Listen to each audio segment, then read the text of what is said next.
KB0 BMP, K7JHM,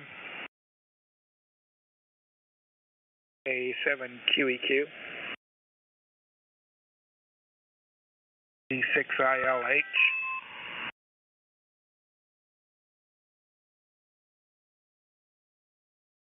K7UT,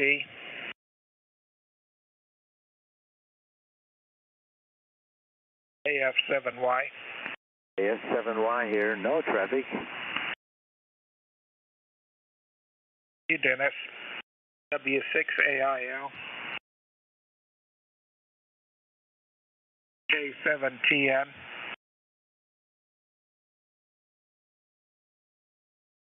W7MZV, and 7IE, KB8SLJ, KA7YIV,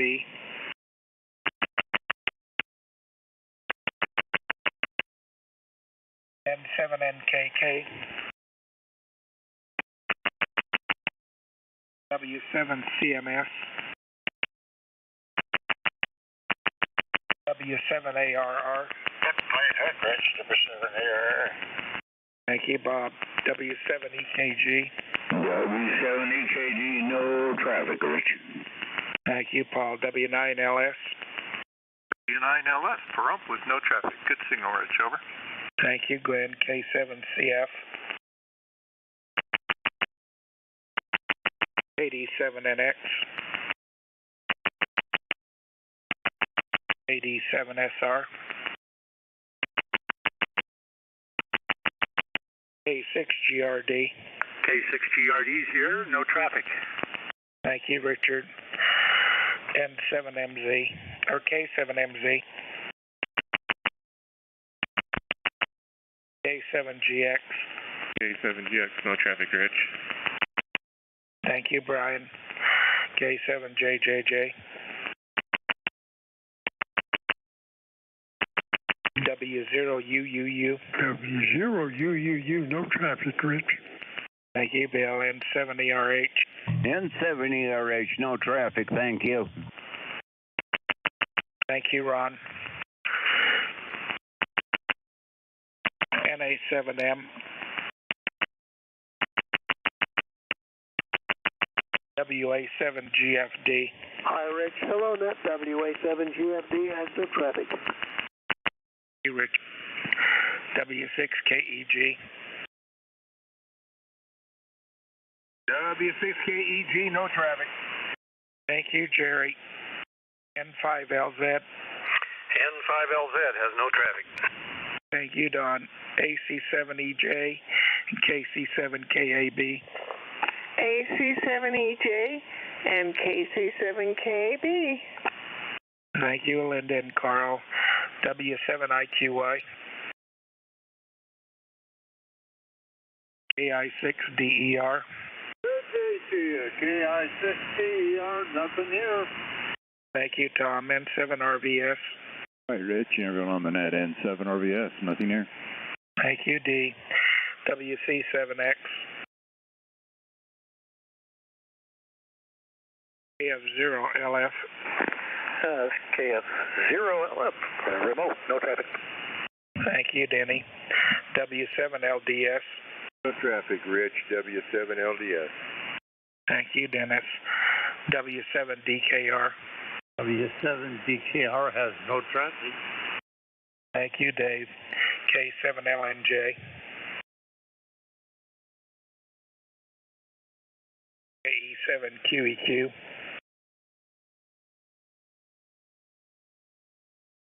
N7AJY.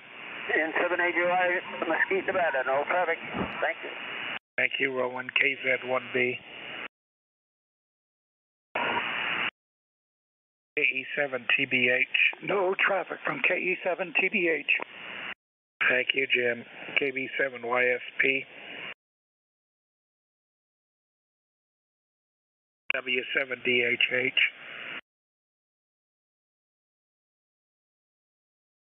K7BWO. 7DBL. And 7 DBL, no traffic. Thank you, Bob. AE7LE. AE7LE, need early release. Anybody need Gary? Thank you, Gary. You're excused.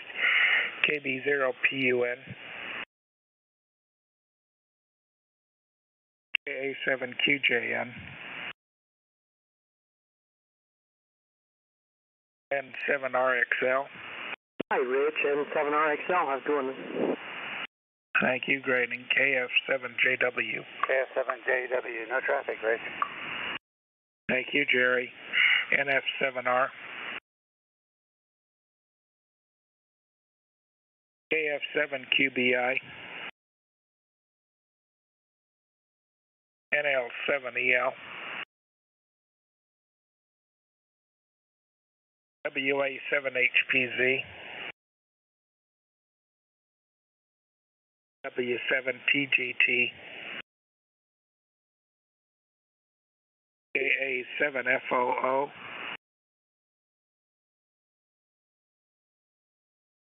KF7MWB. KA7OET.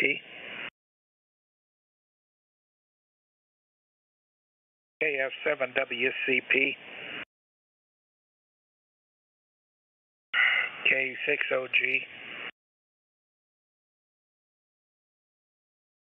N6GC. This is N6GC, no traffic. Thank you, Bruce. W7RFT. W7MBC. W7NBC, no traffic. Thank you, Bill. This is NS7K. Net control for the Beehive Utah net. Continuing with roll call. W7MPR.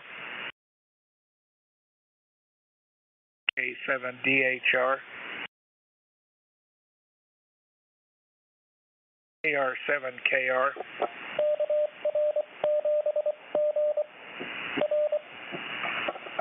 Mixed it up a little bit, KR7KR. Thank you, Ken. Who was that? We got you, Ken.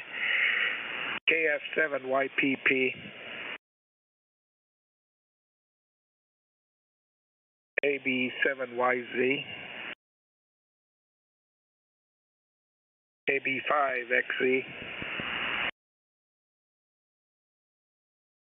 N7IHZ. Thank you, Gary. AJ5F. Alpha Juliet 5 Foxtrot, I have no traffic, Rich. Have a good one. Thank you, Dave. N7KM. K7OUF. W7GPD. W7GPD, I have no traffic. Thank you, Doug. KE6JQD. Good morning, Rich. KE6JQD. Thank you, Bill. AJ7CA and AA7TR. Okay, so we got Kathy and Bob in there. Thank you. KI0ID. KI0ID, Q are you? Thank you, Clayton. WB7BOW. AE7HB.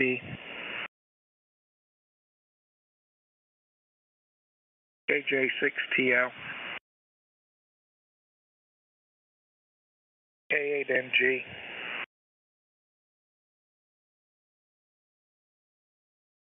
KG7UNI and K7WKS. Afternoon, Rich. This is KG7UNI with K7WKS. No traffic. Thank you, Eric and Nancy. N5DEH. KE70IW. WI7P. W7YV. W7YV has no traffic. Thank you, Jim. W7DQQ. KA7EZO. N7JCC, W7TGC. W7TGC, no traffic. Thank you, Tom. WA4RLM. WA4RLM, no traffic. Thank you, Richard. K7UP. K7KYU. This is K7KYU, Rich. No traffic for you. Thank you, Dennis. N7SMD. 87UM. VE6NL. Victor Echo 6, November Lima. Good afternoon and no traffic. Thank you, Neil. K7KRW.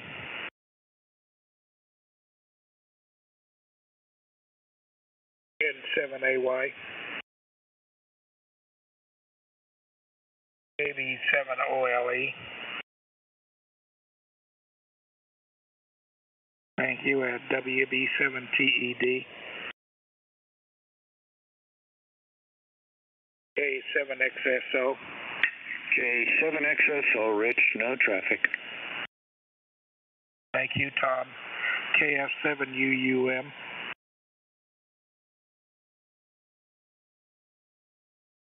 KF7SSB.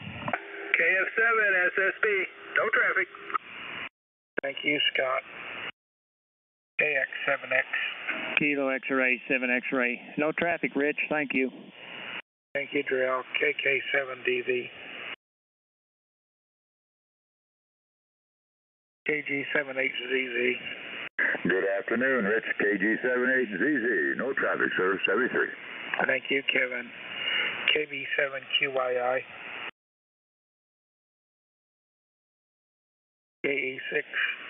KE0OC. K7SG. W7VQ. This is with C7 Victor Quebec. No traffic, Rich. Thank you, Rick. WD9DWD. K7LFD. KI7BH. KE0BV.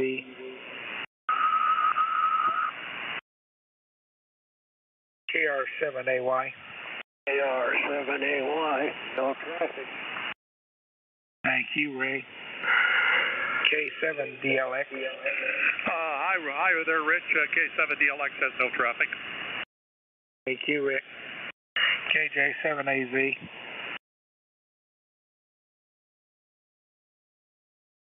W7GMH.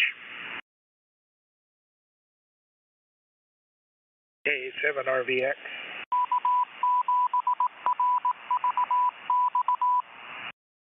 Thank you, Mike. WA7YPL. KF7KMR. K7ERR. KG7NKE.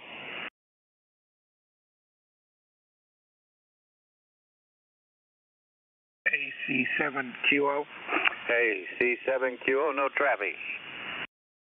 Thank you, Dave. WA7HQA. AC7II. AC7II, no traffic, Rich. Thank you, Ted. CNS7K, continue with roll call. K8MPW. Good afternoon, Rich. K8MPW. No traffic. Thank you, Bill. W7TOP. W7TOP. No traffic. Thank you, Patrick. WA7BKD.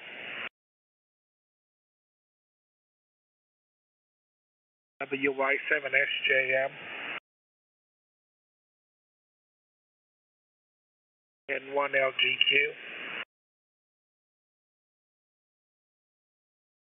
KD7DHL.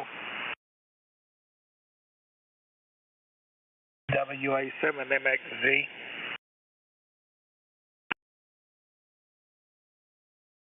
KB7NLW. KB7NLW, no traffic. Thank you, Randy. K7JXY. Clause 7, Juliet X-ray Yankee, no traffic. Have a good day, Rich. Thank you, Chuck. W7PKL. KJ7DPX. KF7HXA. Good day, Rich and Annette. Good signal today, no further traffic. Kilo Foxtrot 7, Hotel X-ray Alpha. Thank you, Bruce. K7UV. No traffic from K7UV, Rich. Thank you, Ron. KB7YOX. Nothing from KB7YOX. Thank you, Greg. AL7AA. K7RFT. M7PAT. AA7RF. AA7RF. Thank you, Rich. Thank you, Ralph. K7HDX. K7HCX, no traffic, Rich. Thank you, Ron. N7WWB. Good afternoon, Rich. N7WWB. Thank you, Darlene. K7NMU. KJ7JJ. KJ7K. KG0SI. KI7EZM. KJ6PKQ. W7GBA. K7RCZ. KN1TER. N7QBL. N7QBL, good afternoon, Rich. No traffic. Thank you, Michael.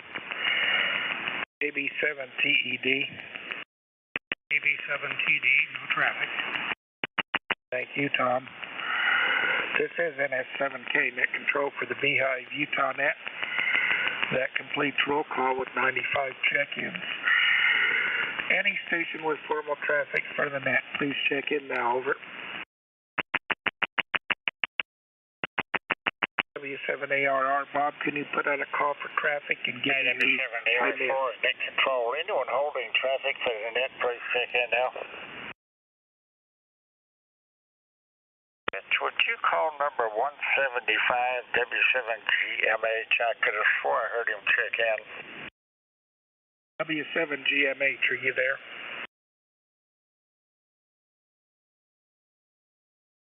No copy. Yep, no copy here. This is NS7K net control for the Beehive Utah net. Late or missed member stations, please check into the net now, over. NA7G. Go ahead, Jim. Yeah, I just had one relay, November 7, Papa Alpha Tango, number 200. No, I didn't even hear him. N7PAT have him.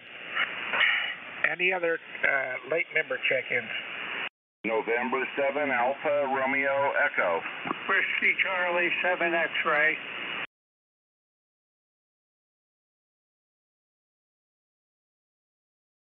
Have N7ARE and WC7X. Any other late or missed members? 74 Tango. A little broke up. Have K7UT. Any other members?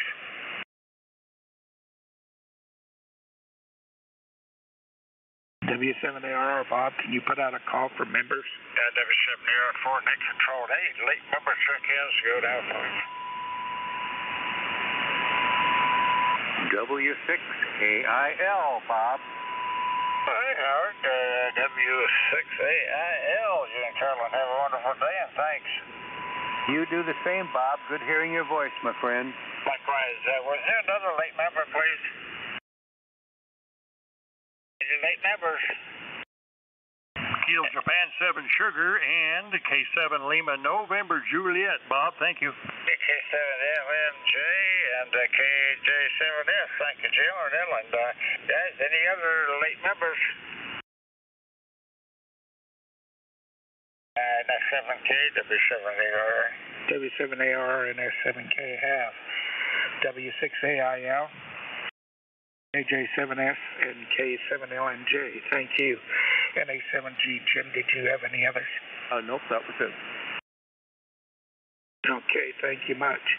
This is NS7K, net control for the Beehive Utah net. Any station wishing to check into the net, please do so now. Kilowatt Charlie 0 Uniform Bravo. Foxtrot. Okay, November 7, Echo Kilo Foxtrot. UB, and the station ended in Foxtrot. Kilo Delta 0 Juliet Echo. November 7, Echo Kilo Foxtrot. Okay, there was two of you. KD0 Juliet, what was it? Juliet Echo Foxtrot. KD0 JEF, and EKF again. November 7, Echo Kilo Foxtrot. 7 EKF, have you? Any other visitors? And 7 UWF. Delta Delta. Pilot, the N7. November 7, Uniform Whiskey X-Ray. 7 UWX and Delta Delta, was that you, Todd? Kilo Tango 0 Delta Delta, yes. KT0 DD. Any other stations, and spread them out. SD0 Kilo Papa. W0KP, any others? Kilo Charlie 7 Romeo Uniform Echo. AC7RUF, any others? Kilo Delta 7 Hotel Lima Lima. KD7HLL, any others? Kilo Charlie 7 Romeo Uniform Echo. AC7, is it RUE? Roger, roger, good day. Okay, have you? Any other stations? Las Vegas, WV7C. WV7C, a member, any others? W7ARR, Bob, can you put out a call? W7AR for net control. Any stations anywhere for the Beehive Utah net? Any stations anywhere? We run a big broom today, Rich, in S7K, W7ARR. Okay, thank you, Bob. This is NS7K net control for the Beehive Utah net. Last call for any check-ins or business before I secure. November Sierra 7 Bravo. NS7B, have you any others? Hearing none, this is NS7K net control for the Beehive Utah net. And that'll be free at, looks like 2000 hours. And Jim, I'll give you a call and handle this report. And everybody have a good week. This is NS7K, and I'll be clear. 73, Rich, NA7G.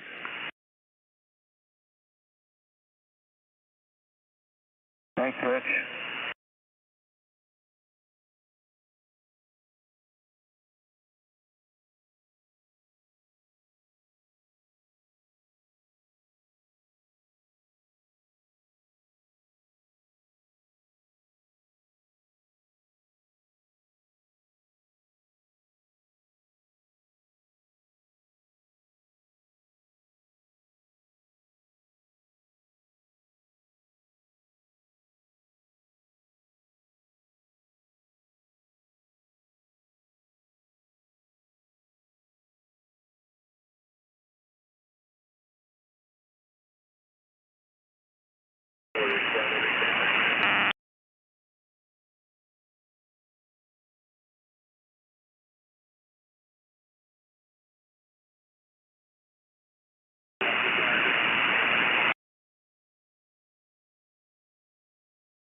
This 77 GBB, I'm clear.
And that's over, Jack.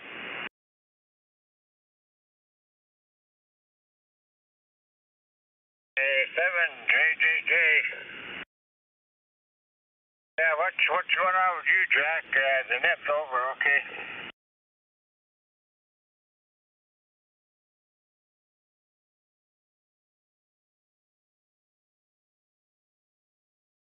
Yes, noise is killing him. W7A Arthur.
Correct? Yeah. From what I understand, you need to be very specific. Well, it's always been the same, even for AGN batteries versus lead acid, just flooded lead acid, FOAs we call them, FOAs, and then you have your AGMs, and now we have these LiFePO4. So we have these new batteries that are really gnarly, and you can drain them all the way and they still don't die. So those are the ones you want. They're more expensive, but that's what you want.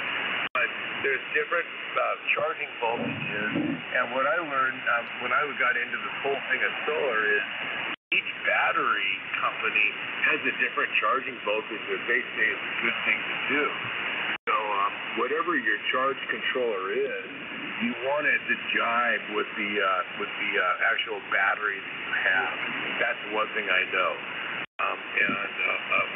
So this whole LiFePO4, LIF, what is it? Lithium iron phosphate, right? LiFePO, Li is lithium, Fe is ferrite, which is iron, and PO is phosphate, and 4 I have no idea what it's for.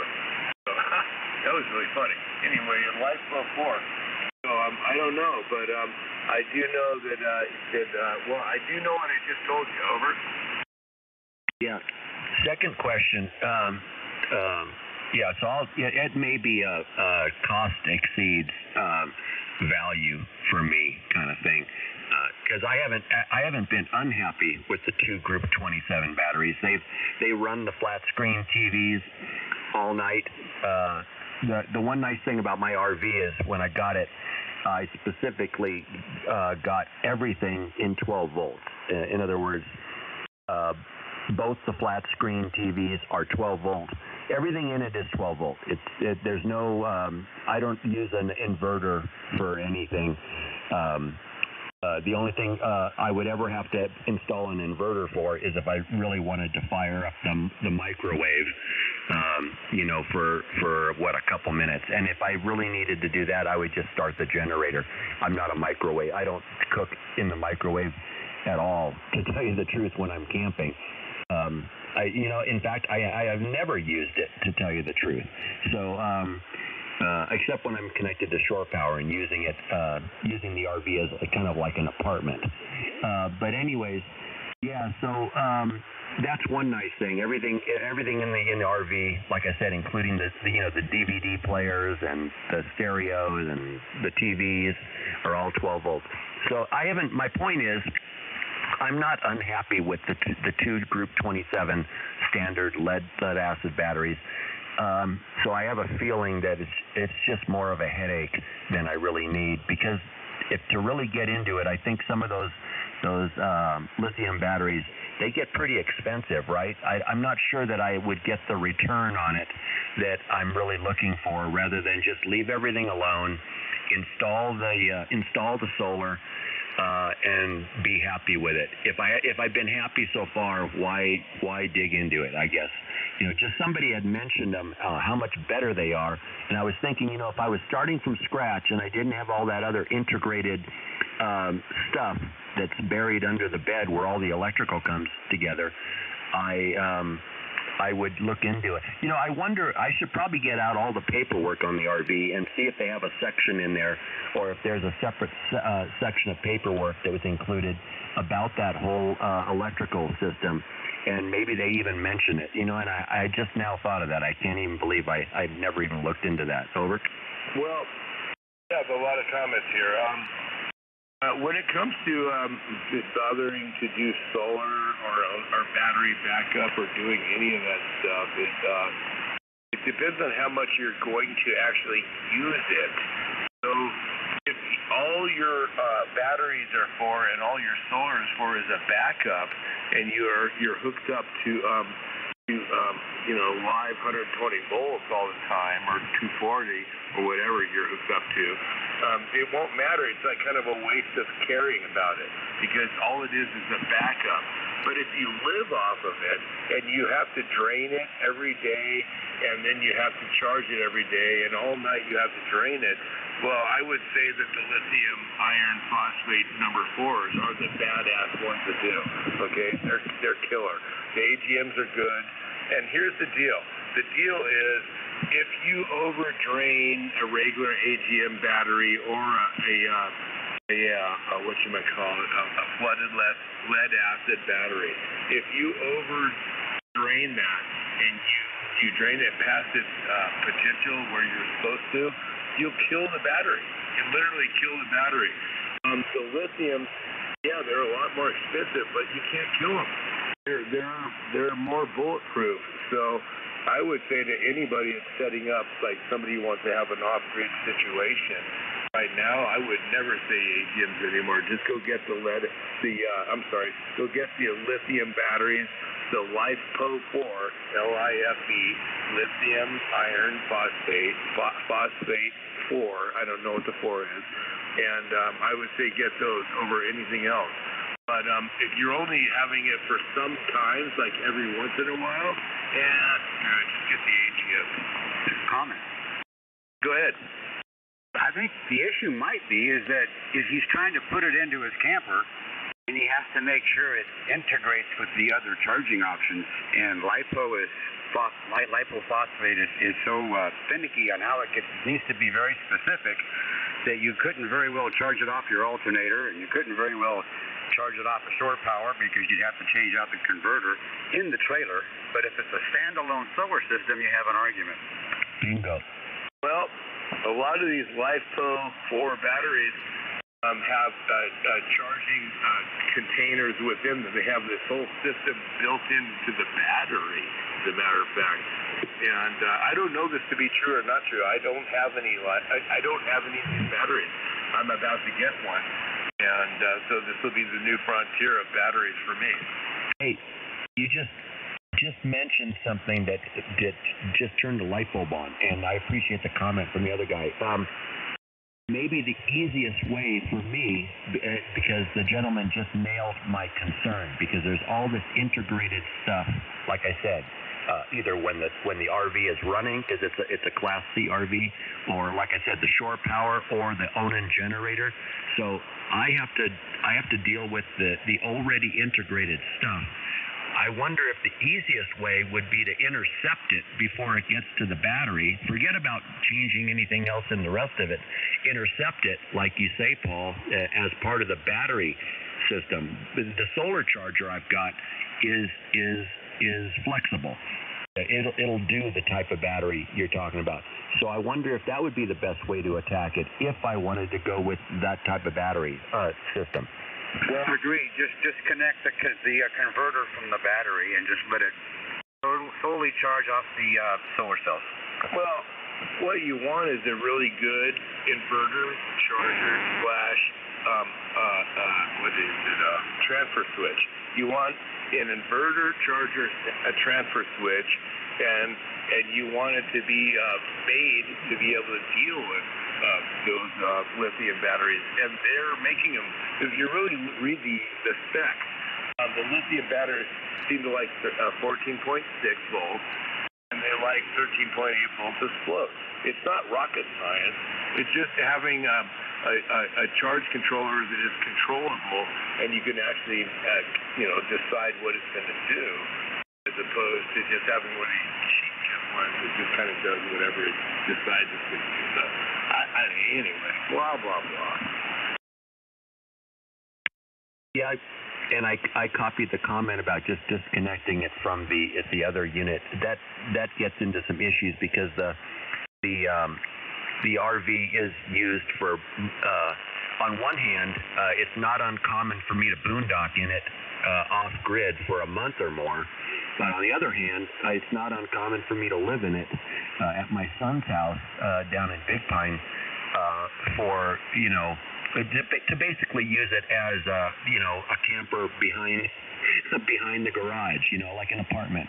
So I think I have a feeling that since I've not had a problem with the way it is, I think that it's probably not cost effective for me to change anything and just stick with it the way it is, but add the solar panels up on the roof that I've been sitting on now for half a year, and just put them in. And because I actually, when I boondocked the last time, I actually took 2 of them and set them up out in the open and connected the whole thing, just kind of rigged it up just to test run it, and it did just fine. Having 200 watts of solar during the day gave me plenty. And so what my thought was to put 200 watts up on the roof, because I've got 4 panels, and then what I was going to do with the other 2 is turn them into, I was going to put a piano hinge on them, on the framework,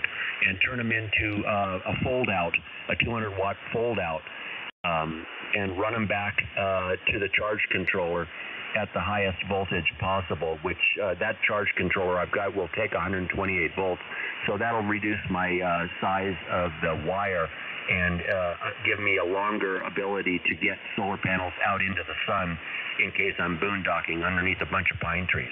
KC6CHT.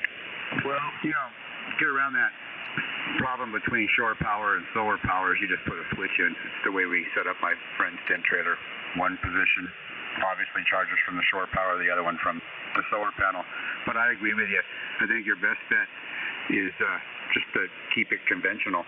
You might even cinch it up for you if you just go look at the prices of those batteries. I think it'll scare you. Well, it depends on what you're doing, Chuck. If all you're trying to do is sometimes go camp out, you don't need anything fancy. You just need something to work for the night. It depends on how much you're going to drain all night long. And if you really want something to last a long time, get yourself a LiFePO4 battery, right? Lithium iron phosphate 4 battery, because you can drain them and you won't kill them. If you screw up, you'll be happy that you spent more money on that battery. But if you're not going to screw up and you're not going to do anything, worry about it.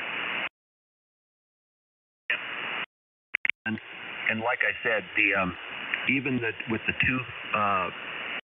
12-volt flat screen TVs that are in there, and LED lighting, everything's LED lighting now, so the lighting just doesn't even put a dent into those batteries.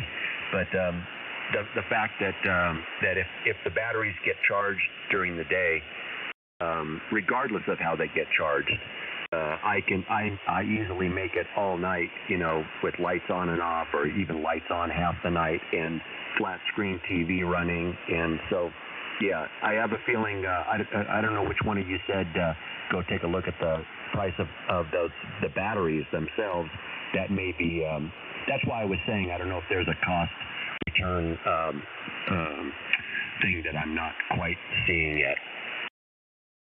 You're living off grid and you want to do stuff all night long, the LiFos are your way to go, okay? If you're just going out and camping and then when the sun goes down you're going to bed, I wouldn't waste my money. Over? Well, that's what I'm saying. Even the way it is now, I can run the TV all night long. I've done it when we were out boondocking. Ruth stays up really late, and she's had that flat screen TV on literally till morning. I'll wake up in the morning and the thing's still playing a DVD, and even our DVD player's 12 volts. Yeah. Well, the point I'm making is if you decide to kill an AGM battery or a flooded AGMs are flooded lead acid. It's just AGM. Absorbable glass mat is what an AGM is. But either way, if you kill those batteries, if you drop them too low, you literally kill them. And so that's the deal with the LiFePO4, LiFo, as we call them. If you drain them all the way, you actually won't kill the battery. So the next day you can recharge it and it'll work again. If you screw up your AGM or your flooded lead acid standard battery, you will kill it and it will never work the same. So it depends on your use. Gotcha. Well, like I said, in the times that we have been out doing it, I haven't been able to, so as you say, kill it. So yeah, I was just thinking. I guess my question comes back to if I could just go out and buy great batteries, and they were and they could act as I think we used to call it direct replacement, even though it's really a different replacement. I would probably consider it, but if I've got to get in and do a bunch of stuff and worry about if installing a switch that may cut off. Well, to the gentleman that was talking about the switch, these batteries are located literally 15 feet away from where all the electrical stuff comes together. That's further back by the kind of under the bed in the master area where the queen size bed is. So is this a switch that goes in? How are they? Is that where the switch would go in? Over. Yeah. The call is Whiskey 6 Golf Echo Victor. My name is Eric. We set his camper up from scratch. And it's Hoodoo's tent trailer, Paul, before he bought the full-fledged trailer. But anyway, his brother wired it up for him, and he wired it from scratch. So he got to put the switch wherever it fit the most. You'd have to look at your trailer, your schematic, and see how it's wired. Yeah, that's exactly the thing, and that's why I was coming back to the paperwork, and I can't believe I haven't really looked at that. I guess I was starting from the wrong end here, but I just thought I would ask and see if that's a big deal. And let me get to the second question real quick because I'm already getting the. I need to get going here, but here's a simpler question for either one of you guys. I need a new battery for my XR 650L. Should I stay away from all these crazy different batteries that I see offered online and on eBay and just get what I've always put in there? Or is that a situation where I can just get the lithium option? Because none of the sites or at least the eBay sites that sell you the lithium replacement for the motorcycle battery say anything about whether or not the magneto and all that blah, blah, blah is compatible. Well, I have a comment on that. Yeah. So, I'm right in your boat, man. I went out to start my KTM and my little Honda. The Honda's a kickstart and the KTM's a battery start, right? So I went out to start my KTM and it didn't start because I haven't started in a few months. And you know how that goes with carbureted equipment that runs off gas, especially California gas, the worst in the nation. It's pretty tough. So anyway, I went out there trying to start it. Hold on.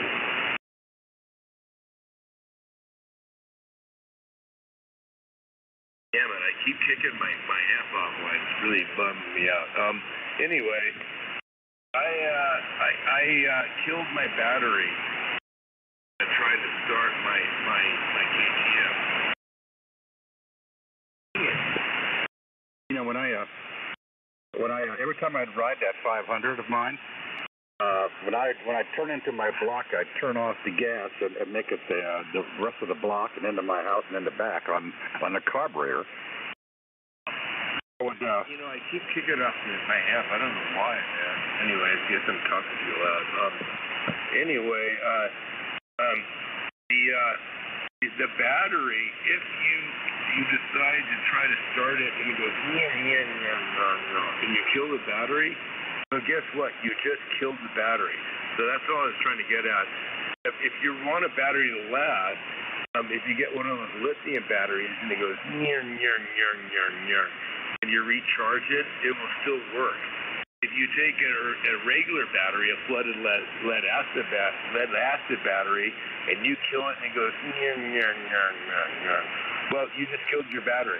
So even though it costs you twice as much for the lithium batteries, the one thing about them is you can't kill them like you can in FLA. Over.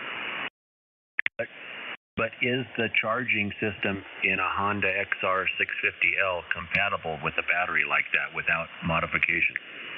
Everybody I know who has ever switched over has never had a problem.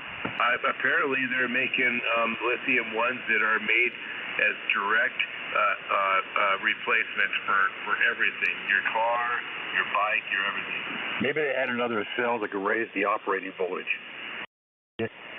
Somebody suggested before I buy one, calling a place called Rocky Mountain ATV. Either you guys heard about that place? Yeah, I bought stuff from them. They're a good outfit. That's what I'll do then, just to because I'd like to get. I'm not opposed to spending more money for a motorcycle battery if I can just stick it in and not have to, do a bunch of crap. That's another thing. I have not had a problem with just using conventional, using the what's that brand? USA?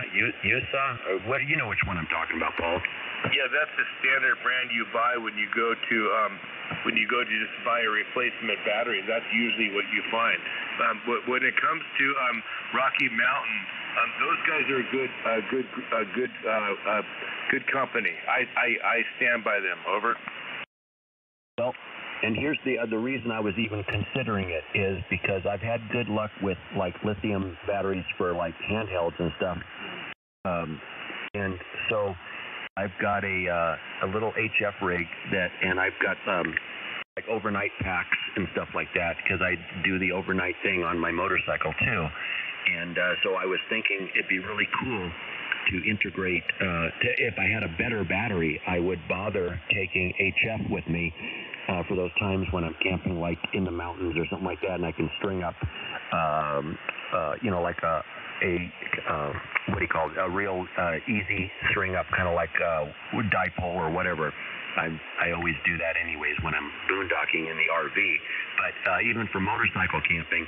And then I thought, well, if lithium batteries work that much better in handhelds, it's got to be better for running, like 20 watts or 25 watts HF, for a few hours. Well, lithium batteries, I think they hold the charge longer, so they might be better for that. But the main thing about them is if you kill the battery, it won't actually kill the battery. In other words, if you drain the whole thing on an AGM battery or a typical flooded lead acid battery, you'll kill it. You ruined the battery. You just destroyed your battery by taking it below 50% charge. If you take one of those lithium batteries and you drain it, apparently it doesn't hurt them, and you can recharge it, and they still work fine. So that's the only advantage that I can see as far as somebody that doesn't really use a lot of battery. Other than that, the lithium batteries apparently have more usable life while they're being used. Like you can take them a lot further. You can get a lot more use out of them than an AGM as far as before you need to start charging it. And apparently they have more cycles. But the main thing is that if you really drain them, you won't kill them like a regular battery. How many years, Paul, have you gotten out of your battery for your KTM? Like how often do you have to replace it?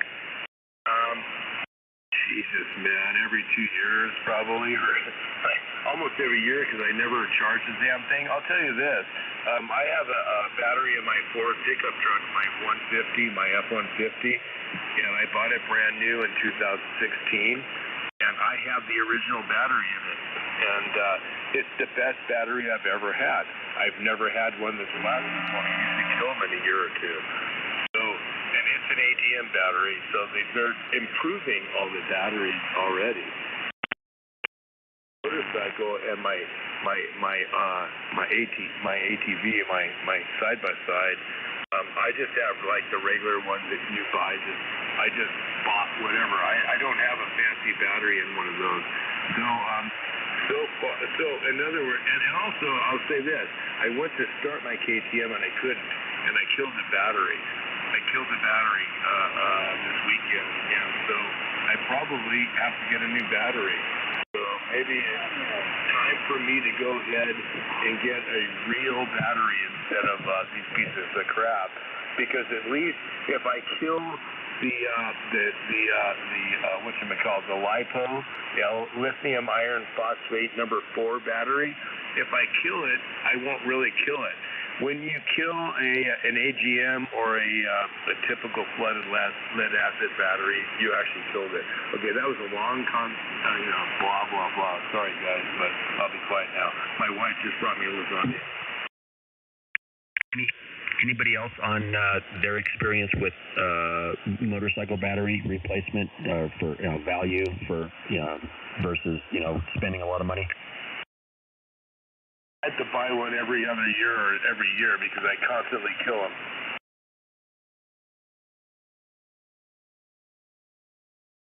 Okay, I didn't hear anybody else on motorcycle batteries. All right, well, hey, take care. Paul, have your lasagna. That sounds good. And, I was listening earlier, and if you want to live longer, add more sausage to your breakfast burritos. Over.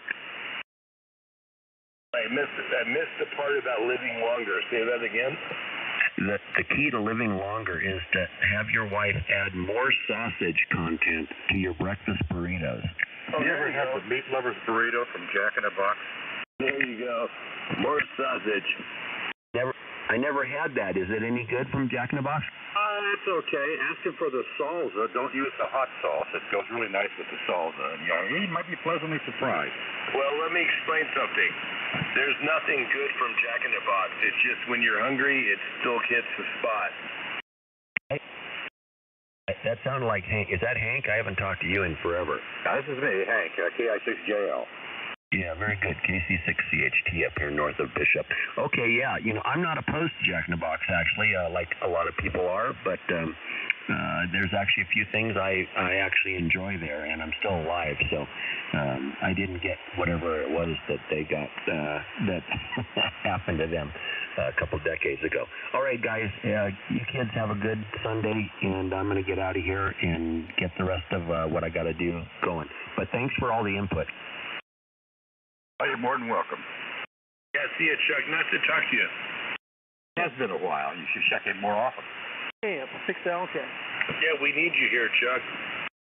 Copy that. You got a new friend coming in. I can hear him out there. KC6CHT, 73. That was a her.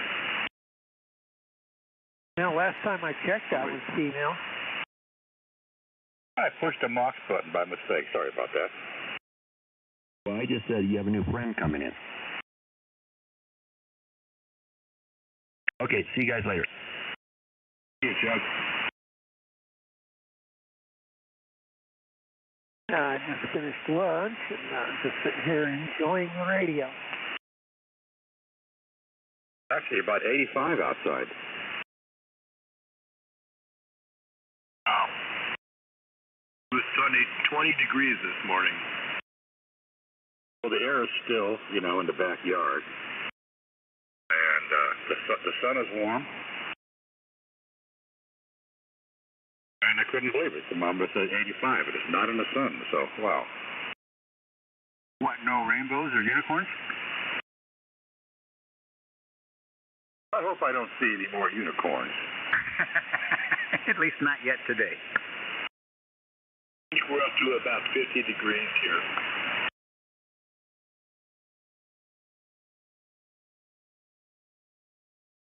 I got one of these iced mochas from Starbucks.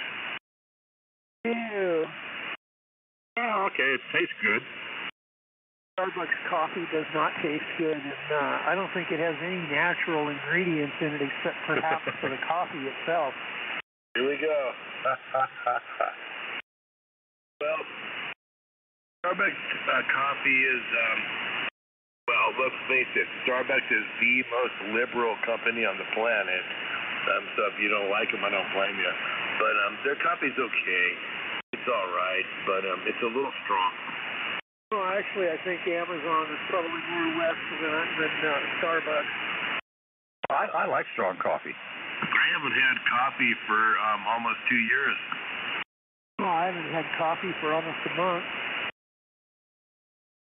Yeah, I had to quit. Yeah, the only reason I quit is I decided that my kidneys needed a rest.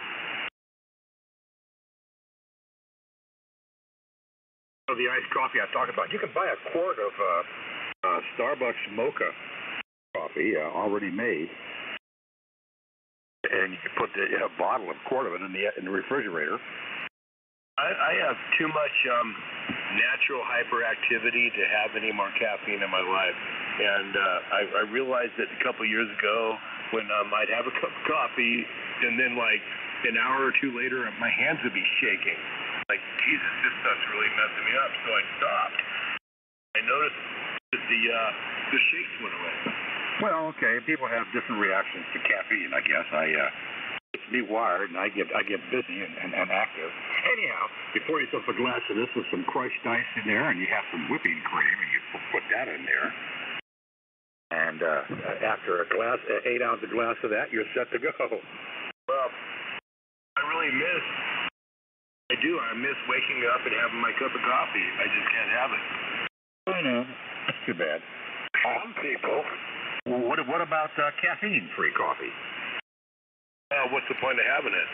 Yeah, what's the point of having it? Besides, I just go to the cupboard, pull down the box that says Turbo Force on it, and take a packet out and put it in a glass and fill the glass with water, and I've got 10 hours of nice energy, and it doesn't slam you down when you've exhausted it.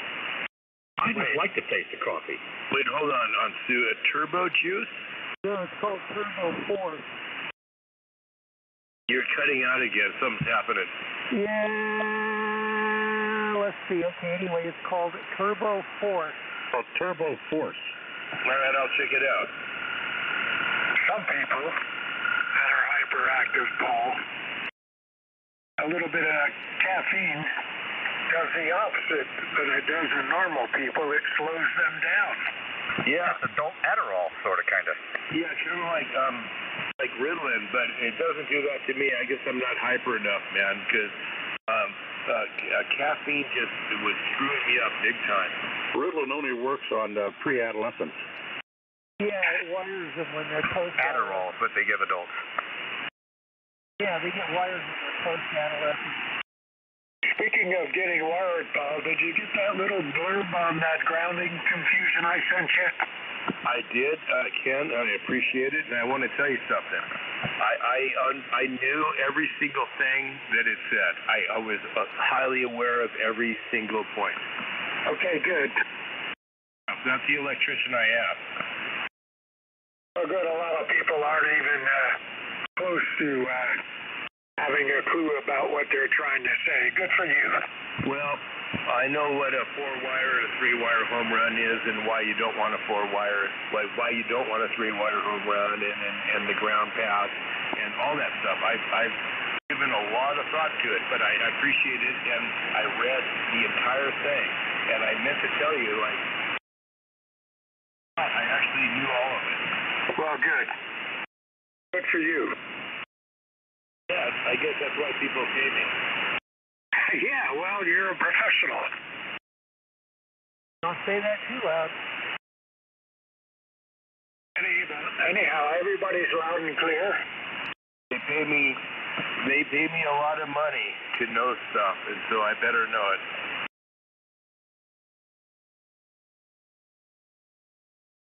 A lot of people don't understand that about neutral, that old school paths, and the old, and also just everything you sent me, whether the sub panels, whether it was a ground path or just a neutral as a ground path, and I've been trying to explain this to people for years, and they don't always get it. Yeah, especially radio guys that have a tendency to draw that ground stake in right outside the shack at some distance from the service panel. Well, if you're going to do that, it better be tied into the rest of your ground. Otherwise, you're going to create an interesting situation. Oh, boy. Potential difference.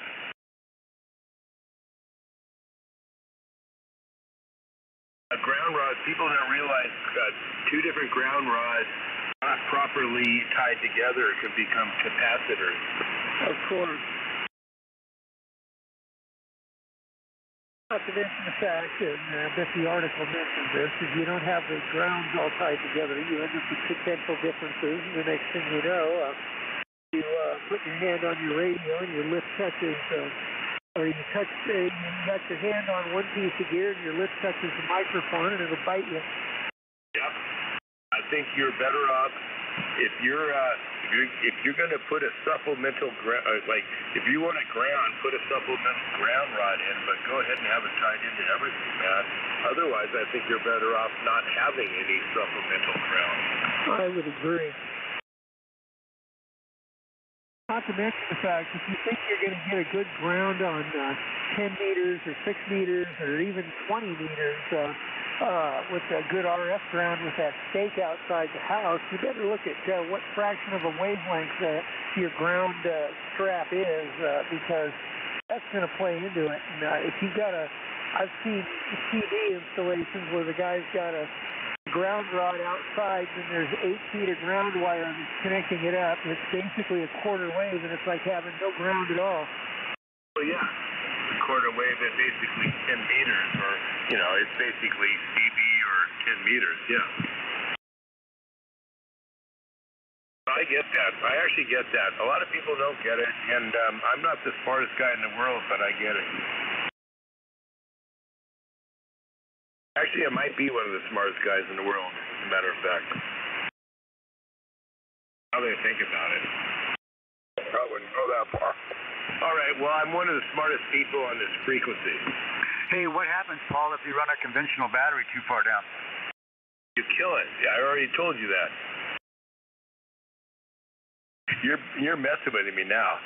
Only because you told us 20 times this morning. I just wanted to see if I could get you to do it one more time. I just wanted to see if any of you were actually listening. Yeah, lead-acid batteries are not very forgiving. Well, here's the beauty. I'm going to be busy next week, and I won't be here all week long, and you guys can not have me here, and I'll be back running my mouth off, a bunch of days later, so you don't have to put up with me every day.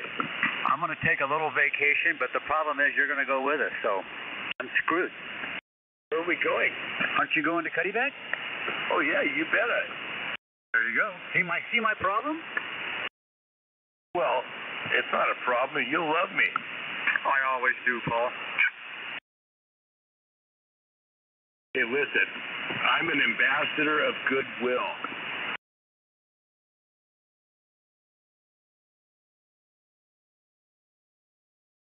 I'm actually the kind of guy that's qualified to be the President of the United States, and that's why I would never want the job. First time I met you was Cuddyback 3, and the first thing I did was invite you in for a meal. Oh, shit. Oh, boy. Sound like you're a legend in your own mind, Paul. Well, no, I'm a legend in everybody else's mind. Well, not mine. I wouldn't go that far.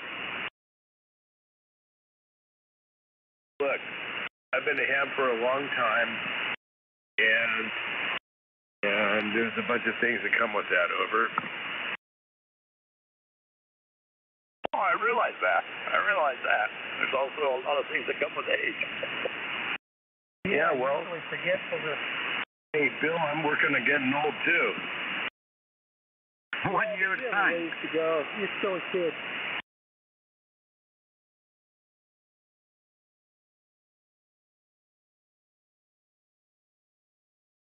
I don't understand.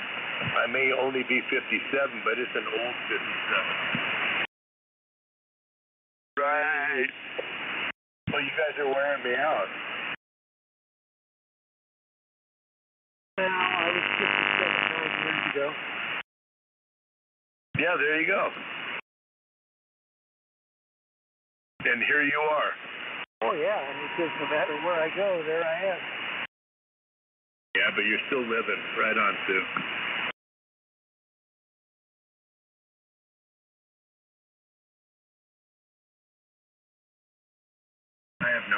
for anything, by the way.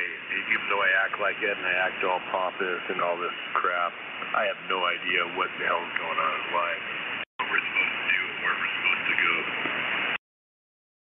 Well, you just prescribe to the adage that if you can't dazzle them with brilliance, dazzle them with bullshit. That's all. No, if you can't dazzle them with brilliance, you baffle them with bullshit. No, I've also. Well, okay, I knew it was something like that. You baffle them with bullshit. Come on, Bill. If you can't fool me. You got the BS part down, Paul. We won't even argue about the adjective. Are you guys picking on me? Not yet, but we could. I'm pretty sure I'm getting beat up. Oh, no. You'll know when you're getting beat up. There won't be any question. You guys love me and you know it. Anyway, I have a good sense of humor and I have a good love for life. That's all I can say. I think love is a strong word, Paul. What was that? I think love is a strong word. Love? Well, you said we love you, but, I think that's a little strong. All right, how about tolerate? I might buy that. Well, I think you tolerate. Oh, shit, I caught a picture. What are you doing to that thing? I talk too loud. Because, anyway, I appreciate your tolerating me. All of you people out there, thank you for tolerating me. You have the ALC hooked up to your amp? No, maybe I should do that. You think? Yeah, because it keeps cutting off every time I get loud. Is that what they make that ALC thing for? What does that stand for again? Automatic load control. How about level control? Or load and level, whatever. Yeah, anyway, what kind of amp is that? It's my little, whatchamacallit, my FCC Smart Cube. Oh, yeah, be careful with that thing. They're really, really finicky. Yes, they are, and they're solid state. That's why I say be careful with those things. Well, anyway, I'll talk loudly and then I won't take it offline. Over. Quit getting excited, Paul. I know, you know what, Bill? You do that to me. Your fault, Bill. Bill, whatever you're doing, stop it. Knock it off. You're making a young man hyper. Well, it's got to be somebody's fault, I guess. Bill's the radio Jesus for today.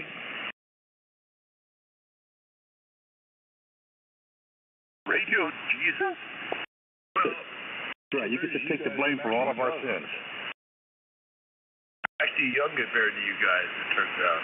Yeah, we're going to take and zip tie him to a Yagi. That's how we're going to crucify him.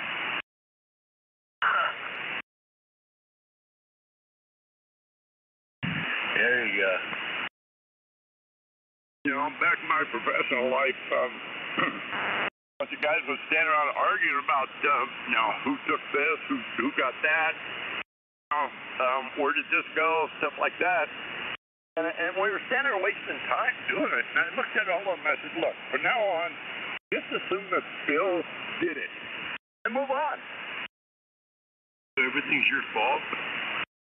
Yeah, pretty much. Whether I did it or not is inconsequential, Just assume Bill did it and move on and move forward.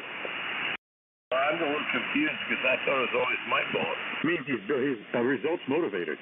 Yeah, I'm confused. I thought it was always my fault. Oh, I always thought it was nobody's fault, and I was thinking seriously about changing my name to Nobody.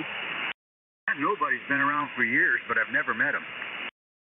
Well, Nobody's my favorite friend. That's somebody. Nobody is the smartest person I ever met. But don't forget no one. No, there's anybody. No, man, don't forget someone else.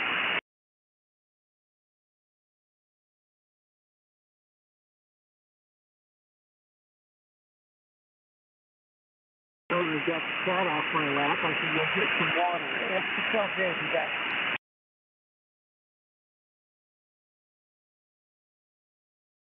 It's nice talking to you, Bill. I appreciate your openness of your life and everything. Now, when you talk to Hank out here, Hank is super smart, and but he won't tell you anything about his life. Oh, no, not at all. Unless you get him alone, and then, he doesn't shut up. Hi. Well, that's different. We're talking about ham radio, okay? I would never...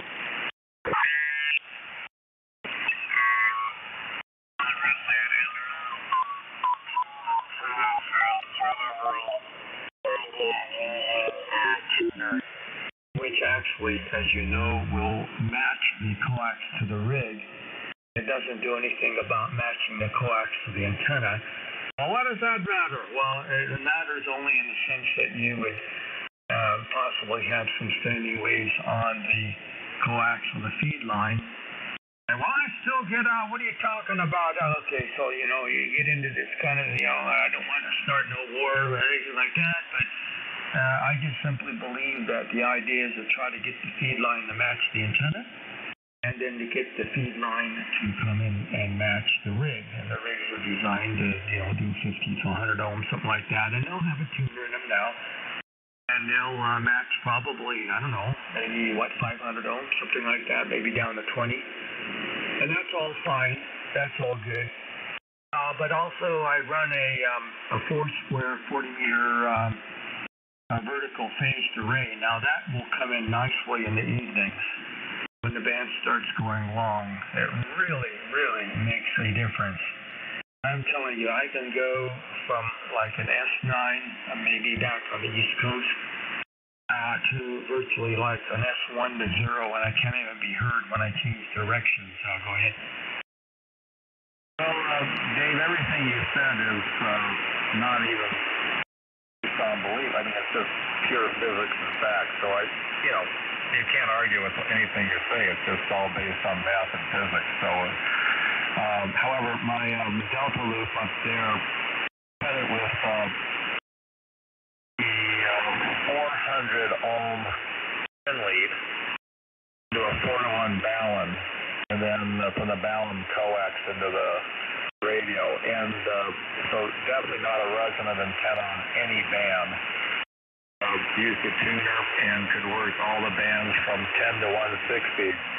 And I used a Xegu G90, so I was just running 20 watts, but everyone heard me just fine. So the nice thing about that is I could work all the bands, and in theory it was probably a lot of losses and all that, but just worked 20 watts, and I even worked on got out on 160 meters.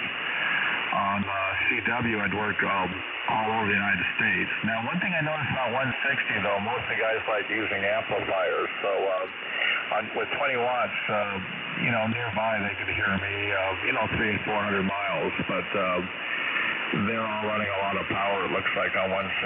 But, yeah, totally agree. But I wanted to work all the bands. I didn't want to have a bunch of different resonant antennas for each band, so that was simple. And then I built an air cannon, based on the potato spud guns to shoot my line well up. I get it up 150, 200 feet right over a 125-foot tree. So that's how I got them up so high. Yeah, I do the same thing here, WA6PBJ. It works great here. You shoot that line up over the tree. Oh, no problem. I use this line that is for setting foundations in leveling line, I guess they call it. You can get it Home Depot. It's going to be pink or yellow or green, that kind of thing. I tie that to I call it a hook, I guess. It's maybe 1.5 inch, 1.25 inch PVC with a couple of rocks included, and then end caps, PVC end caps, and one of them has a eye loop on it, closed loop, and I just tie the line to that, mount it into the cannon, and I run off of what is it, propane, be it like a yellow torch, you just run that into the canister, you put your screw cap onto the canister, the cannon, and boom. And it works great, but the daggone line will go over the adjacent and nearby, what do you call them, California oaks, and you'll be lucky if one of them oaks don't grab onto that line.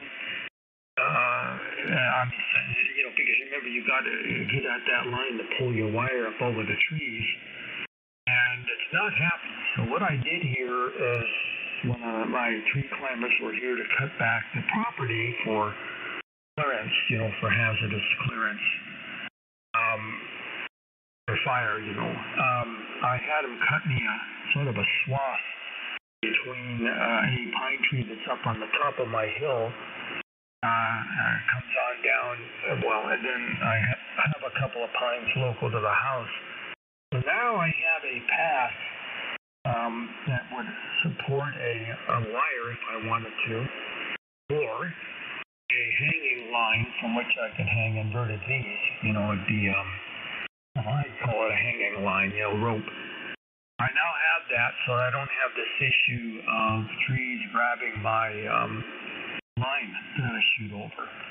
Anyway, there it is. So, the idea of the standing wave on a line isn't so important when you're talking window line because the losses are very, very low. It's more concerned with the coax, but short lengths of coax with a standing wave on it isn't going to burn the thing up. The losses aren't that great, really, at the frequencies we're working, which is 7 megahertz, something like that. That's going to matter when you start getting into like 10 meters or 15 meters. The losses will show up more so if the coax is not terminated into its characteristic impedance. So there we go. All right. Well, listen, David, I'll say 73 to you there in Pismo, which is a town that embraces through new laws, embraces the homeless. And now they will be permitted to be on every corner in every neighborhood. And the law will require that you be sure that you pick up after these people. You want to have the sidewalks clean. You in the neighborhood take care of these. That's the new law. WA6PBJ said that. So it is said, so it is written, and so it shall be done. Over. Okay, here. Yeah, just one last note on my air cannon. It's pneumatic, so I fill it to 100 psi, and then I modified a sprinkler valve with a little blowgun for my trigger, and works great. So yeah, it's a great way to go. Okay, WA6PDJ, KD7V, wishing you best of 73s, and I'm going to go out and clean up some sidewalks. Now, is it KD7 Victor? Yeah, Kilowatt Delta 7 Victoria. Okay, it's a nice call. KD7 Victor, WA6PBJ. Have a good day, David. Enjoyed talking at you. WA6 Peanut Butter and Jelly, Grass Valley, Clear. Hey, Dave, if you have a chance, you might want to look on my QRZ page. It shows how I live up there in Idaho. Well, is it going to show me with your little shovel and what do you call it, broom and rake going around the neighborhood cleaning it up? Because otherwise, what's that about? Well, no, that's you can just see all the snow and maybe my dog and some snowshoes up there in Idaho. Oh, I'd love to see that. Oh, I love the snow. I love the cold weather. I'm 35 years old. I just love the cold weather. Don't you know that, David? Yeah, I love it too. Take care, my friend. Nice working you. I think you've got a wonderful vocation there working in the forestry. Wow, that's pretty cool. KD7 Victor, WA6PBJ. Okay, take care, my friend, and go take a nap and then get out there and shovel the sidewalks. Take a nap. Whatever. thought that I would be doing that, but now I can't help it. It's just the energy level. 73, take care, W6PBJ clear.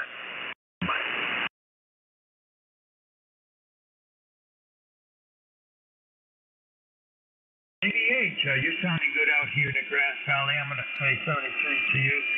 Have a good day, W6PBJ clear.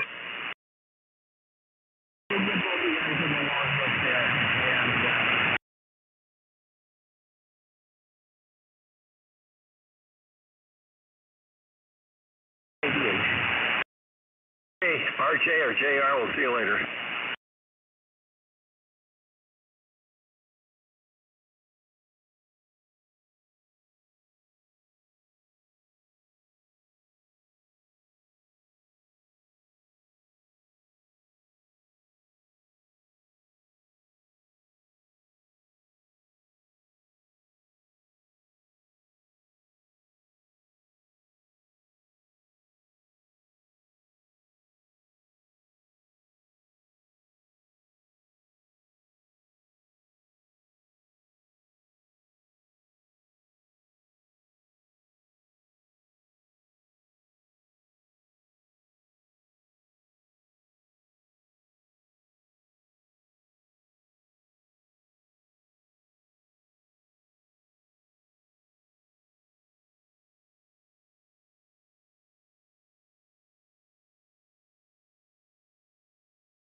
Kilo Mike 6.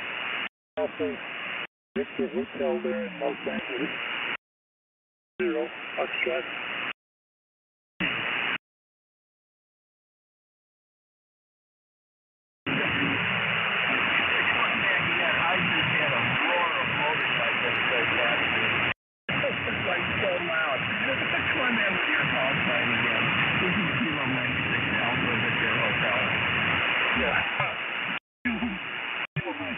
Alpha Victor Hotel, 0, Foxtrot. Sometimes those motorcycles can get real loud. You're in a big line of traffic and somebody comes between the lines, hardly hold that. Open prices. Anytime they get by you, you got no eardrums left. Yeah, are you on 7.230 straight up? 7.230.08 is what I am. Yeah, 230. Okay, I had a on my phone a little bit better. So try your call sign again one more time, please. I call you number 0, Foxtrot uniform. That's on the low frequency. I don't phone very often. I'm not definitely still on the street.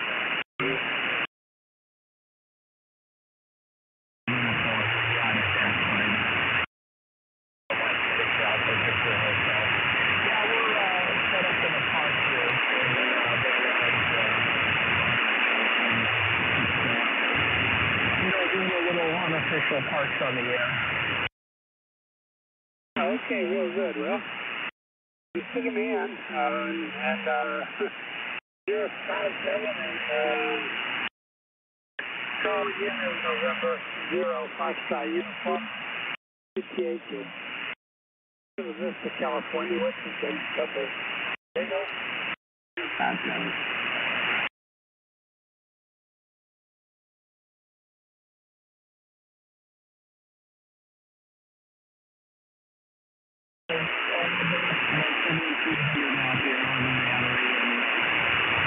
the wire in the tree, and you know, we'll just see what it does.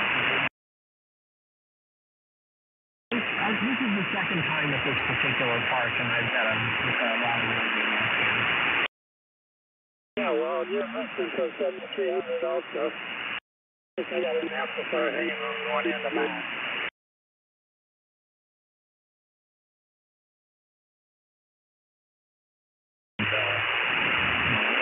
It's 60-foot end-fed antenna. It's an Ecom 2, Chameleon Ecom 2. It's a commercial antenna. Oh, you're doing a good job for you. Okay. My handle, by the way, is Bill Bravo.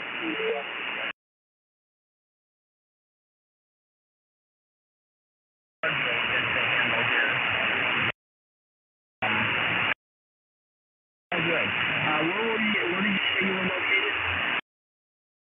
Located in a suburb of San Diego called Chula Vista. Chula Vista is my location.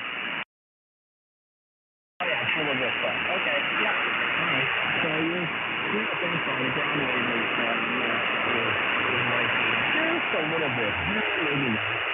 But yeah, it's good. You're sounding real good. You're about a 7.9 here. Yeah, you got a good time signal there, no problem. The 7300 sounds real good. Your antenna is very safe, not radiating out the storm.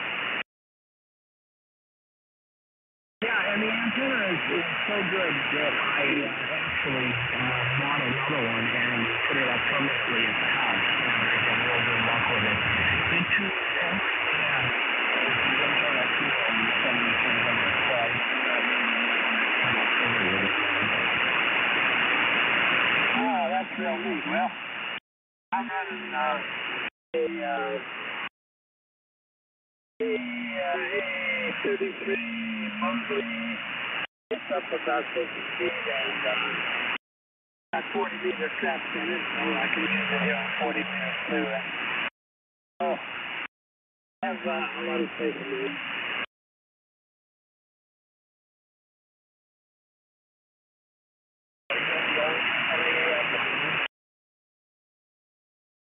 Oh, I have a Warwick top ender and a D5 RV. You only use a D5 RV for 80 meters. I like to get up on the Warwick band and jump in there on CW. Oh, okay. Nice. Very good. Yep. Good. A little bit of variety there.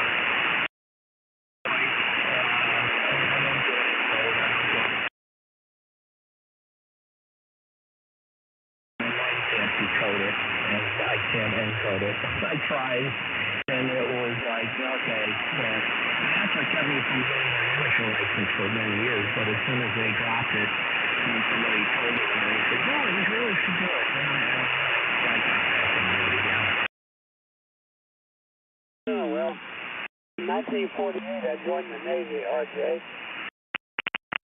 And, he sent me to radio school, and I started using a lot of CWs way back then. I've been using it ever since. I can't get out the habit. If you enjoy it, it's real good, and I know you can talk to a lot of people a lot further away than you can in voice. People are, they're doing all this FTA and digital stuff, and all of that is great, but I'm talking to people. I don't like just making contacts and putting messages in the phone. I like actually talking to people. Yeah, I'm kind of the same way, okay. Yeah, good. Well, how long have you had your 7300 and what do you think of it?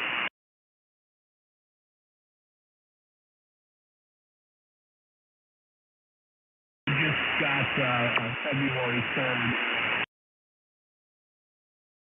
February 3rd. I got this one, I think, in January.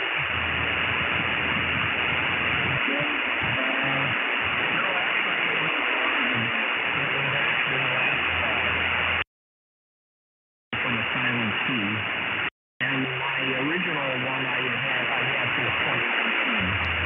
So I got that one a few years ago.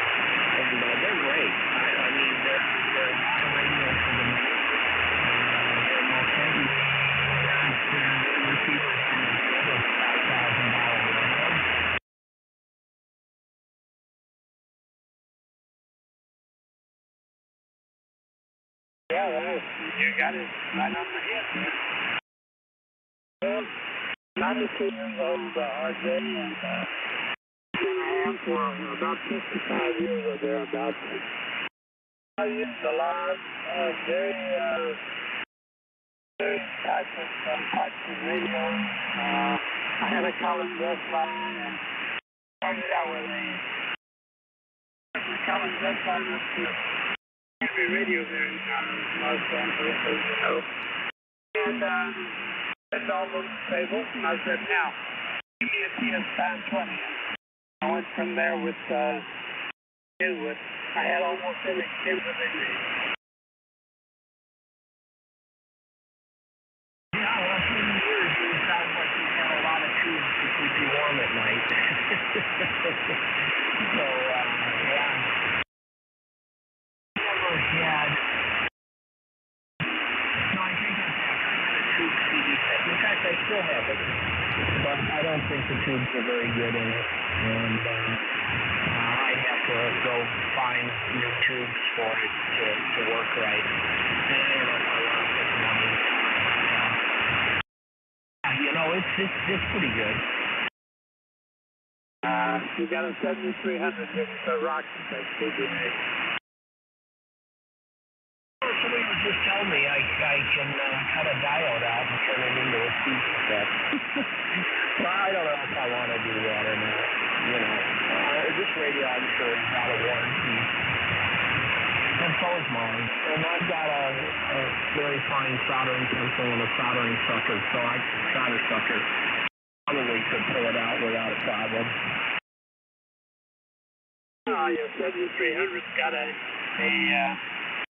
multimeter there on the front. You crank it down to 5 watts and you're legal.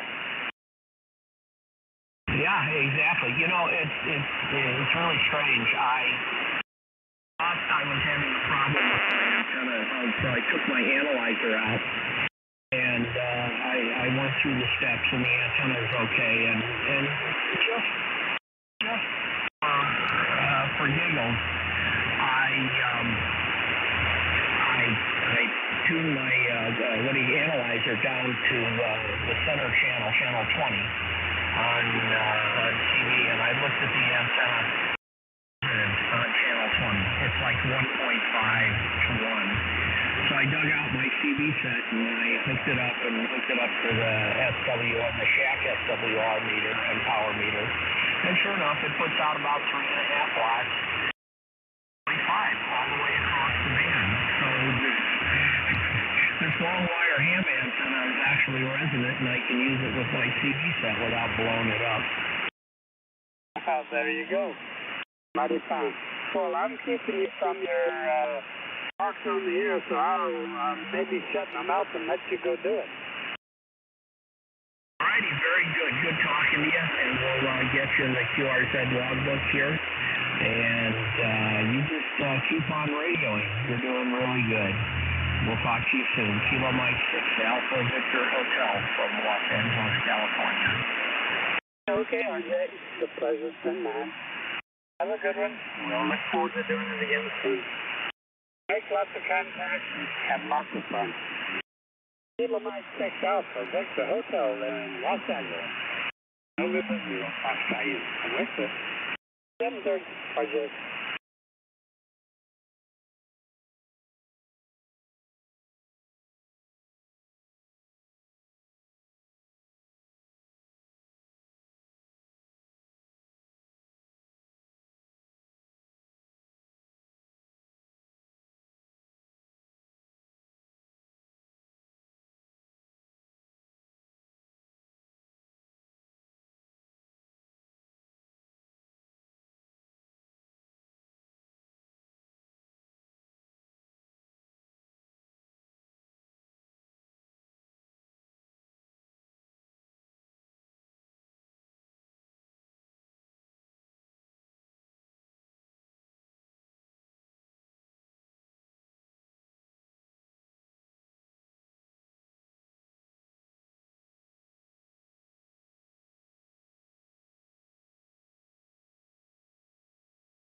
Hotel, Los Angeles. Victor Hotel, Los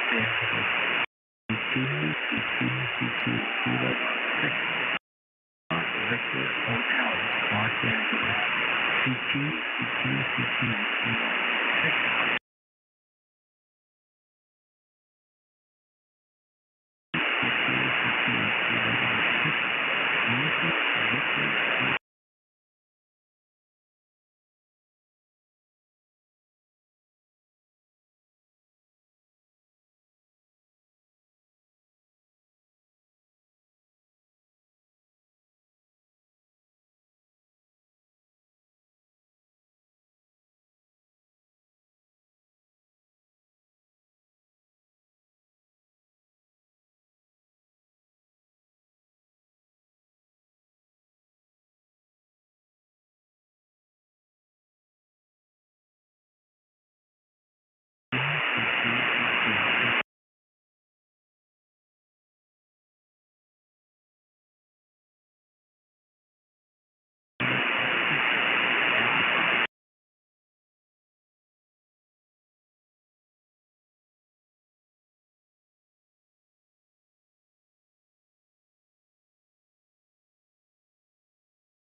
Victor Hotel from Kilo Juliet 7 November Whiskey, AJ 7 NW.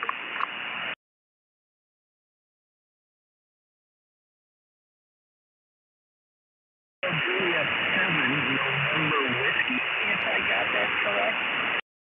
Kilo Mike 6 Alpha Victor Hotel. Good afternoon. How are you? Oh, I'm doing pretty good. Just turned on my radio to see what was going on, and heard you calling CQ from Los Angeles there. My name is Jim, Juliet, India, Mexico, and I'm in Clarkdale, Arizona, which isn't too far from Flagstaff, about 50 miles. Over. Oh, yeah, very good. I think we have talked before because we might have talked about the train that is one of my favorite train rides. I absolutely love that train ride. Yeah, I remember talking to somebody about the train and that the one that runs over to Williams and other places. So what's your handle there, over?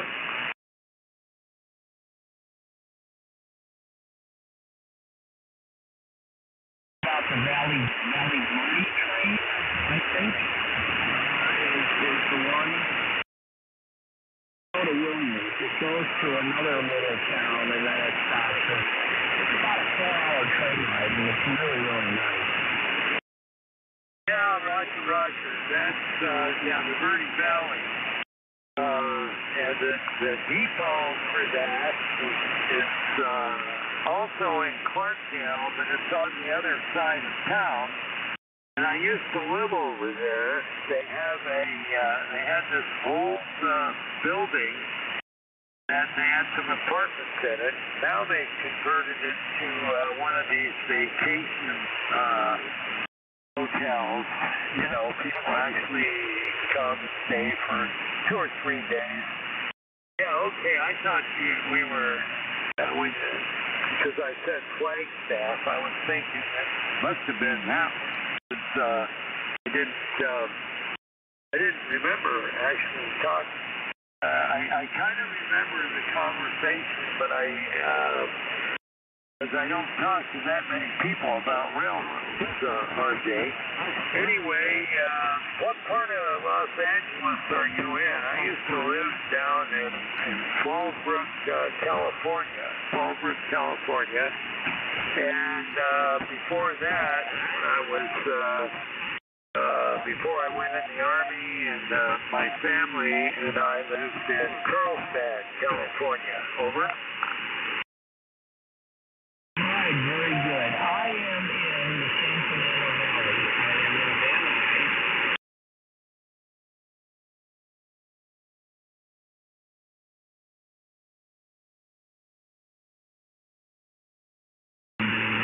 Various radios set up, and we're in the San Fernando Valley. Oh, okay, yeah, I'm familiar with Van Nuys and that area. You know, when I was down south of there, I used to go up to LA for various reasons. So, I did a lot of work up there. I did some contracting work for the Los Angeles Department of Water and Power for a couple of years. And so I had to go up there. That's a real nice part of town down there on First Street. Right across the street from Skid Row. Go ahead.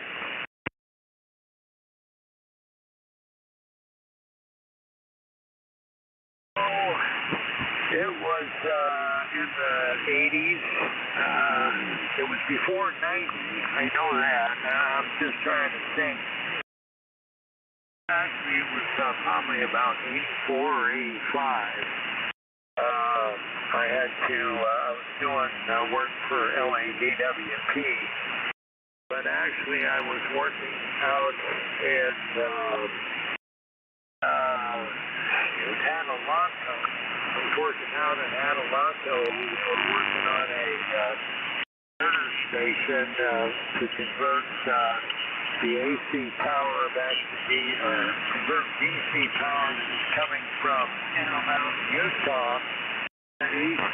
And actually with the entire transmission line, both ends of the line. And the people that were the main contractor with the Swedish firm, and so whenever they had a meeting there, they liked for me to go along because they felt like I understood the American mentality a lot better than they did. Go ahead. Yeah. Hold on 1 second.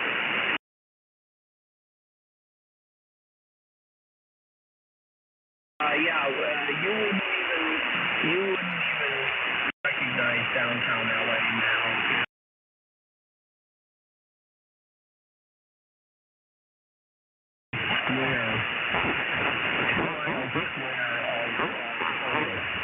In downtown LA, almost the entirety of downtown LA is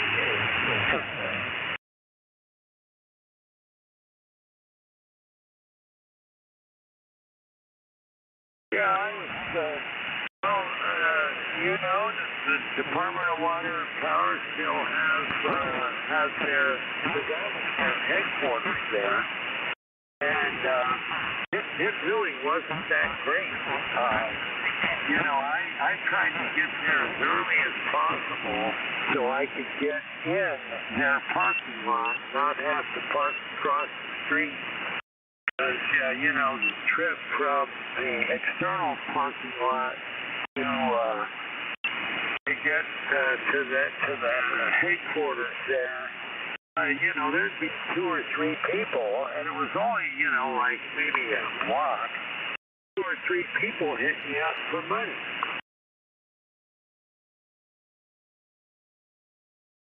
Entirely different scenario downtown now.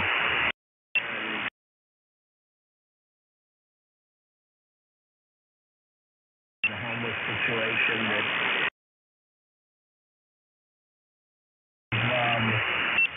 out in front of businesses, it's not a real great situation. Yeah, it doesn't sound like it. But anyway, I was done with that project, somewhere around 84, 85. That was a fun project. I actually like working for those guys. They were easy to work with, and they never, I gave them some pretty outrageous bills, and they never squawked a bit.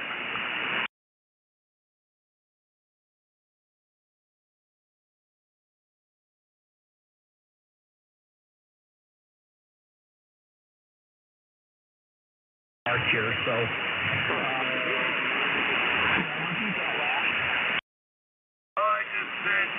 was just saying I enjoyed working for the Swedish people that I worked for when I was down there. Hey, I've got to get going here. I actually was in the middle of a project, but I heard you call it CQ and just thought I'd give you a call. I didn't even bother to put the amp on. How's my signal over there? Go ahead. So you're sounding pretty good here. It's been a solid transition all the way along. Yeah, okay. Well, that's good. Anyway, yeah, I'm just running. I'm only running, let's see, how many watts? 50 watts. I run this through a 10-tech amp, and the input lead in the amp itself is just real tiny. It's RG174 cable, and I don't trust that stuff with more than about 50 watts, so I couldn't pick this thing up to 100. But anyway, I kind of need to go. I've got some stuff I got to get done, but I just wanted to give you a call, and I guess set up for some kind of a demonstration or something, so good luck with that. And maybe we'll talk to you again about the Verde Valley Railroad, RK. AM6 EVH from KJ7NW. Okie dokie, we'll talk to you again soon. This is sort of a fun day parked on the edge, and it's good. Okay, we'll talk to you again soon. KM6 EVH, we'll get you in the, we'll get you in the logbook. Okay, 7-3, take care. Nice talking to you. KM6 AVH, KJ7NW, Alpha 6.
I didn't catch your call sign, Bill. This is W6 Delta Echo November 3 Atlas 180 console.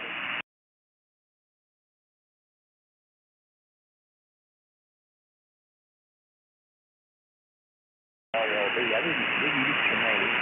W6 Delta Echo November standing by.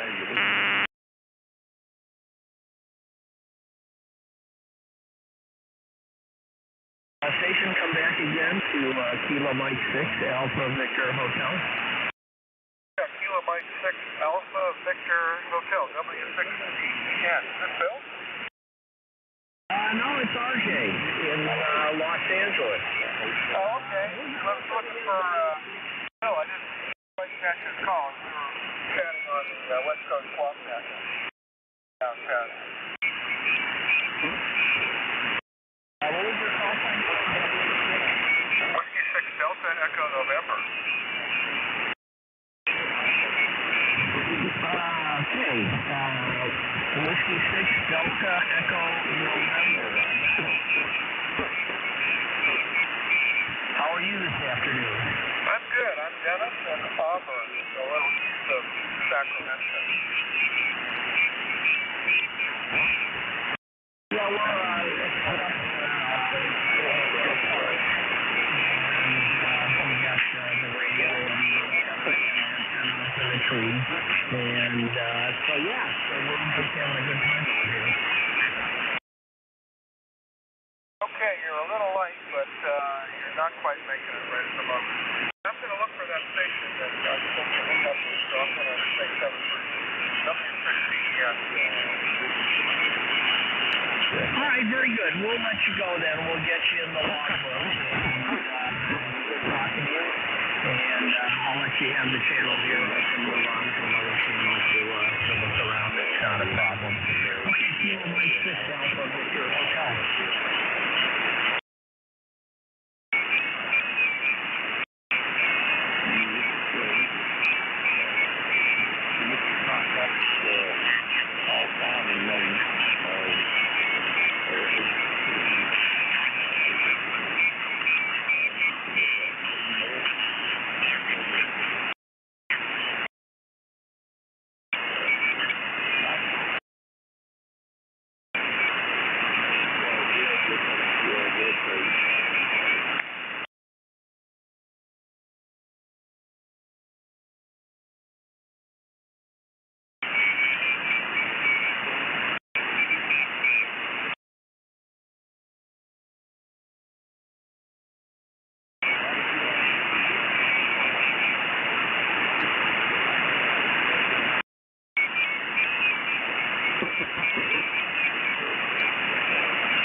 WV7NDJ, K7WLH.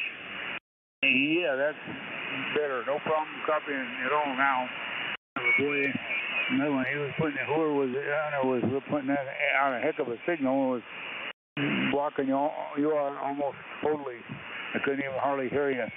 Anyways, so it seems to be clear here now, and if there's somebody else on, if there is, you know, we'll see if we can go someplace else. K7WLH, then B7NDJ. Yeah, K7WLH here. Yeah, I could hear him a little bit here too. He wasn't really totally blocking you out, but getting pretty close.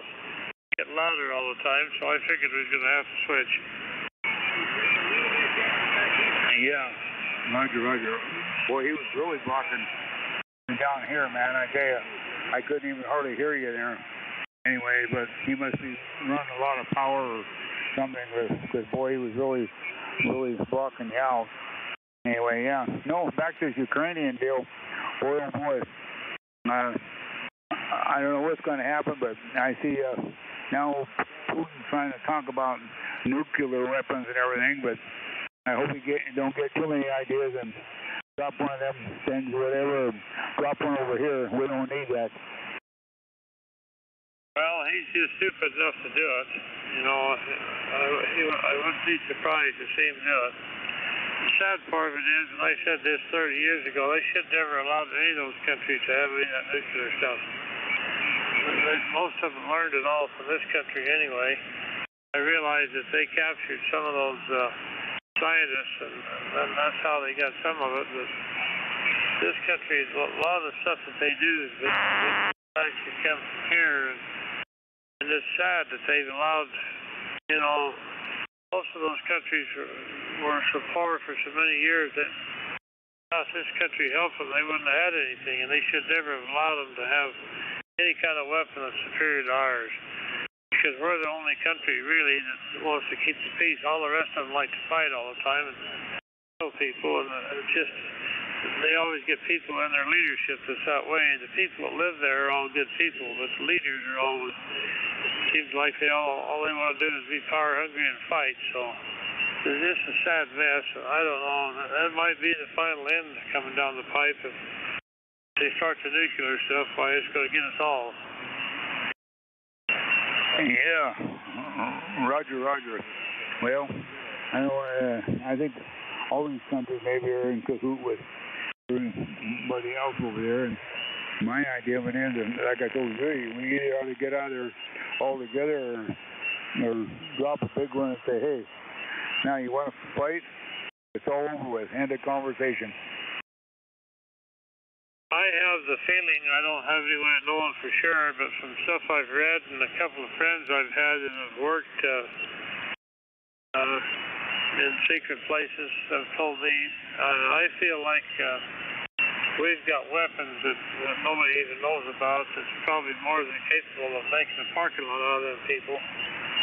Which the sad part there is it kills so many innocent people. You know, the ones that need to be killed, the ones that they need to get. And that's just, you know, it's impossible to single them out. I've always said, you know, the sad part of war is you've got soldiers out there that don't want to be there anymore than what the rest of us do. Out there have to kill the other guy, and they're doing it because the leader's going to have them killed if they don't. So the whole thing's a sad mess. It all comes from just a handful of evil people. That's the sad part. You know, it's not the whole country that's bad. The citizens who live there are as good a people as they are, but it's just sad somehow that most of the countries are weak enough, including this one, to let leaders get in power that don't belong there. And this is a good example of what we got right now. This guy we got and all his cronies are just slowly destroying the whole country here, little by little. You know, everything's going crazy here, and it's just because of our leadership. And we've allowed that to happen. That's the sad part. I don't know all the total answers, but, you know, the people have got to take over the show, or we're not going to be any different here. Yeah, I know what you mean. That's for sure. Well, there's going to be some crazy guy probably do something that, you know, and they got. I see that some of them Ukrainians are dressing up as cops and stuff, as Russian cops and everything. So maybe that'll kind of stop things too. And I see they've been giving the Russians a pretty good run for their money. Yeah, well, I haven't watched it a whole lot, but from what little bit I watched yesterday, it looked like they were defending themselves pretty darn well for not having the same weapons capability. The mistake that kind of bothered me, I thought, and I don't know, media stuff is so screwed up anymore, you don't know what you can believe and what you can't believe. And they play the same stuff over and over and over and over, you know. That's why I get tired of watching it, But the thing that bothered me, you've seen those, some of those machines they were moving in there. They had one that says some kind of a rocket launcher that, when they went off, it actually took the oxygen out of the air wherever they end up, and so people can't breathe. That'd kill people by the wholesale. You know, the thing I noticed is the guy that was driving that outfit's in a regular semi, just like we got here.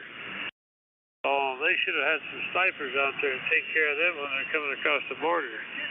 Same with those tanks. All the guys are sitting up on top of the tanks, so it'd be pretty easy to take them out. I just, you know, the whole thing is just upside down to me. It's a good thing I never was in the military, because I don't understand a lot of it. That they don't have an email. Yeah, I don't either. Boy, oh boy. Yeah. K7, WLH, JV7N, DJ. Yeah, I don't understand a lot of it either. But anyway, I guess it'll turn out, hopefully, we won't end up in a world war. I hate to see that happen. But anyway, it's probably on its way. Yeah, and any one of those countries start dropping nuclear bombs, boy, oh boy.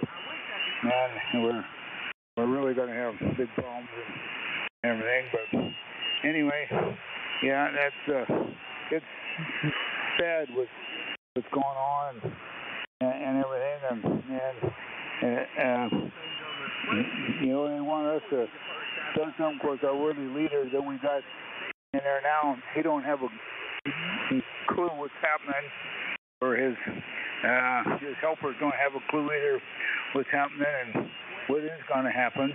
You know, he don't even have an idea. I need to do to fix it over the years. Well, the sad part that I see is for the last several years, this country has allowed other countries to get in here. You can't buy anything American-made anymore. Almost everything, I guess, either got China on it or Pakistan or Mexico or something else. And that's a big mistake. You know, we should have stayed in our own country and done our own thing. And, you know, it's okay to do a little bit of that. But, you know, it's just insane how it's turned out to be. And now we've got ourselves in a mess. We're relying on the oil that's coming from Russia. One of those three people said there yesterday, I don't know how true that is. But, you know, we should never have done any of that. This country should be America, the only free country in the world. We should have kept it that way, but they haven't done that. We've had some foreign leaders, quite a few, not just one or two terms, but quite a few. The last one we had, I think, would have straightened it out if it had kept him in there long enough, but that didn't happen either. So the people here, I guess, don't want peace. That's all I can see. I don't know. The majorities, if they're voting for somebody like that, I guess they want the mess we got. I don't know. It's sure tough on those of us that used to enjoy life here. Yeah, I know what you mean, yeah. Yeah, that's for sure. Well, yeah, there's nothing American-made over anywhere. It all comes from the Japan company or China or something, you know. And we got enough fuel and everything over here. We could just start using it and let them countries do what they want to do. And like I told Judy, we ought to get a couple 747s and fill them full of ammunition and send over there and say, hey guys, you want to kill each other off? Go ahead and do it. Here's you a lot of ammunition. You can use it. Yeah, that seems to be some of those countries that they wouldn't know what to do if they weren't fighting. They've fought all their lives. That's all they know. And it's so sad. I remember years ago when I was in trade school, we had one teacher that had a comment I'll never forget, and he was so right. He said the United States should have never allowed that first Volkswagen to come over here because that's where it all started. And I'm not so sure he wasn't right. I mean, that's been 50 years ago he said that, but the concept is still true. You know, we've allowed all this foreign stuff to come in here now. And, I mean, our clothes are made there. Almost everything Walmart sells or Costco comes from there. It's so sad. It's really rare to pick up something that says American made anymore. I got a garbage can the other day to build a feeder for my chicken. And I was so shocked, I tipped it over to drill the holes in it last night and it said American made on it. I about had a stroke. I couldn't believe that. Everything you get anymore has all got foreign names on it. It's just not right. You don't have any choice to buy it. If you don't, you don't have it. So, you know, that's just kind of where it's at. It's just so sad. Yeah, I know what you mean. That's for sure. No, it's a sad situation. But anyway, I guess we'll just have to kind of take it as it comes, and hopefully everything will turn out. I don't know. You know, now they'll blame Donald for all this. They think it's his fault now, probably. Anyway, well, he had nothing to do with it. If he was in there, I don't think this would have happened in the first place. Oh, I don't think there's any question there. He would have definitely had some on it, would have done something about it anyway. But, well, you know, we've been told for many years to store food and to try to be as independent as we can in our own homes and stuff, and I can see that coming. One of these days, we've had a couple of warnings already, and I mean, it's only been about a year ago, and you couldn't buy any paper goods. You know, that happens pretty much countrywide. That same thing's going to happen to food and everything else one of these days, and only those that are prepared for it are going to be all right. The ones that haven't are going to be in a mess. Well, you got that right, yeah. Anyway, yesterday morning, I got on 3965, and Sheila was on her, I think, so I visited with them about at 7:30 in the morning on 80 meters, and was doing a good job, and there's a lot of people on there anyway, so yeah. I wasn't getting much on 80, but I guess the frequencies and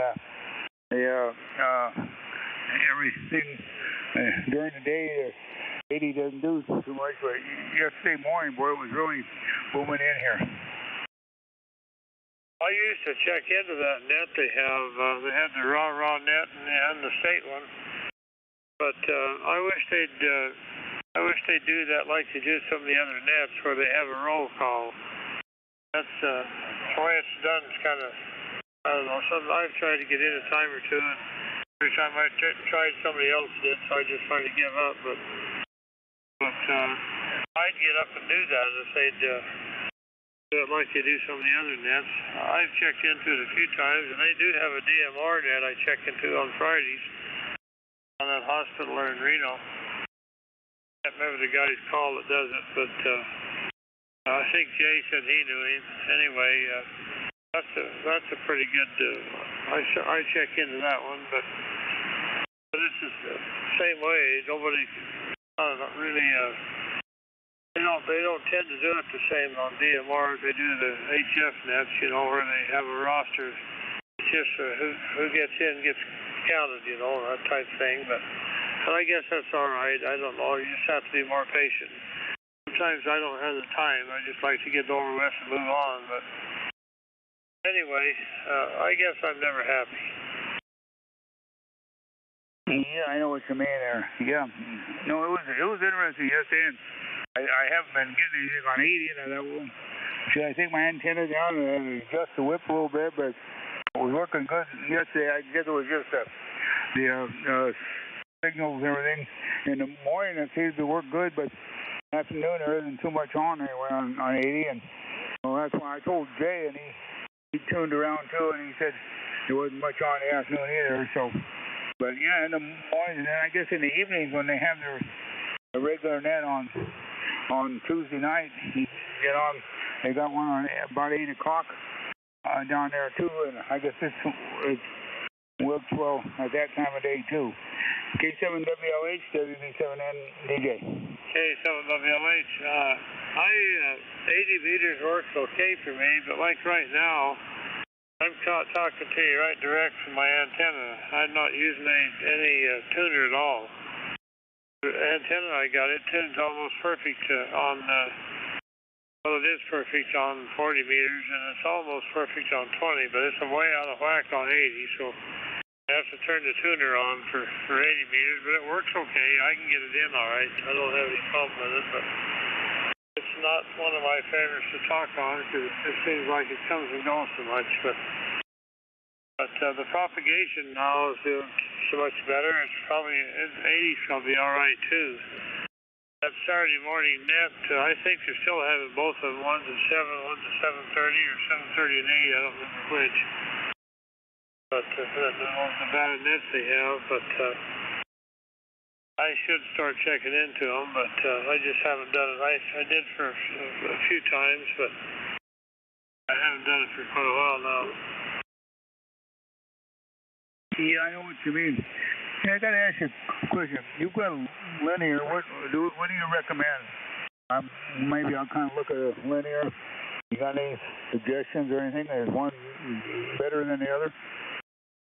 You know, I wish I had the answer for that, but I don't know that much about them. The reason I got one is I had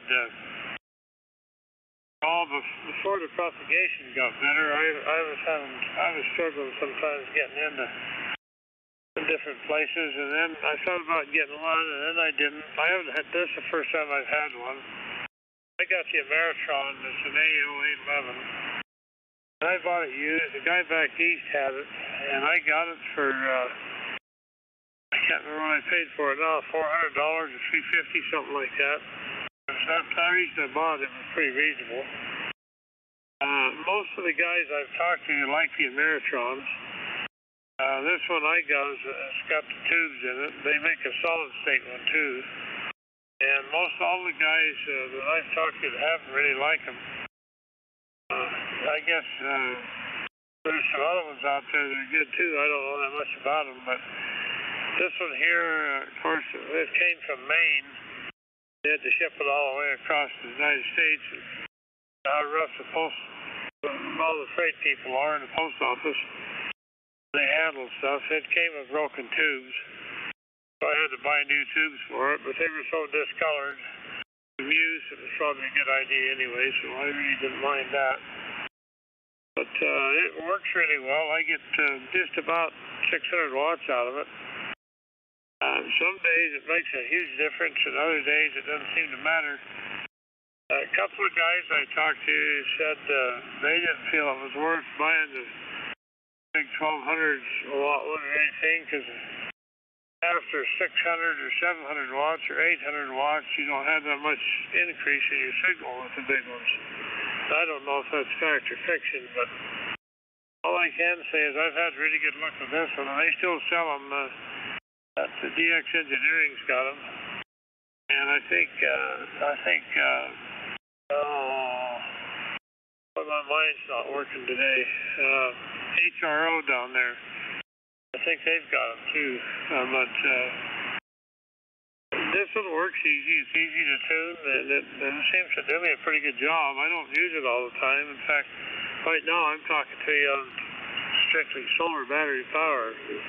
My radio is set up on solar power, and then the linear, of course, runs on 110, so I'm solar all the time unless I have to use power.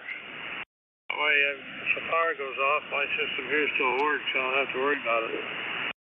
I hardly ever turn the power supply on. I just run off the batteries.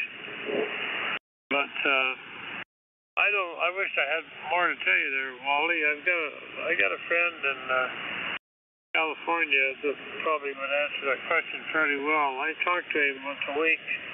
I'll ask him. I'll probably be on the phone with him Wednesday or Thursday. I'll ask him and see what his opinion. He's had a license since the 70s, and he's got all kinds of hand gear, all different brands and everything. He's very knowledgeable, so I'll ask him his opinion. But I've had really good luck with this 811. I have to say, I haven't had it all that long. I've only had it about, I don't know, 8 or 9 months, I guess, maybe 10 months. But I haven't had any problems at all with it. It just works. Like I say, I had to replace the tubes when it came.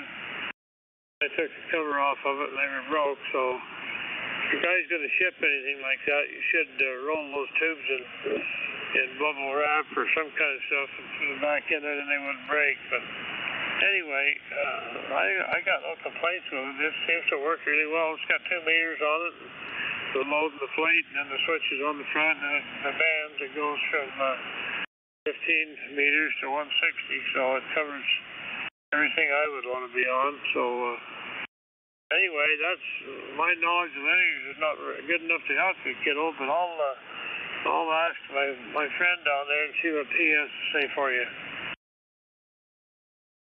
Roger. Yeah, appreciate that.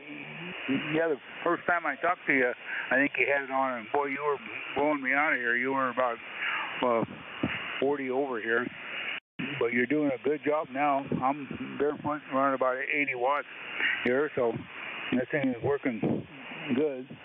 So anyway, I was just kind of curious because I had one when my dad was alive, and he had it for the Swan 500. He had, and my older brother still wanted it. He had his call, so I sent it back to him and gave it to him, and the Swan and the power supply, yeah, and everything. And you don't have it no more, and I guess he sold it to somebody, and I wish I'd have hung on to it. I could have used it. K7WLH, Dave B7N, DJ. K7WLH on this end. That'll give you some idea of the difference. I've got the linear on now. It's not putting out a full 500, but it's kicking up there pretty good. I only use it when I really have to, so I don't use it every day.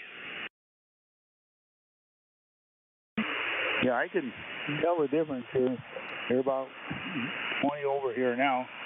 It sounds good, yeah. So, well, I might look at that. Maybe I'll make a few phone calls too, and I'll see what Jay has to say too. Maybe Jay's got some ideas too.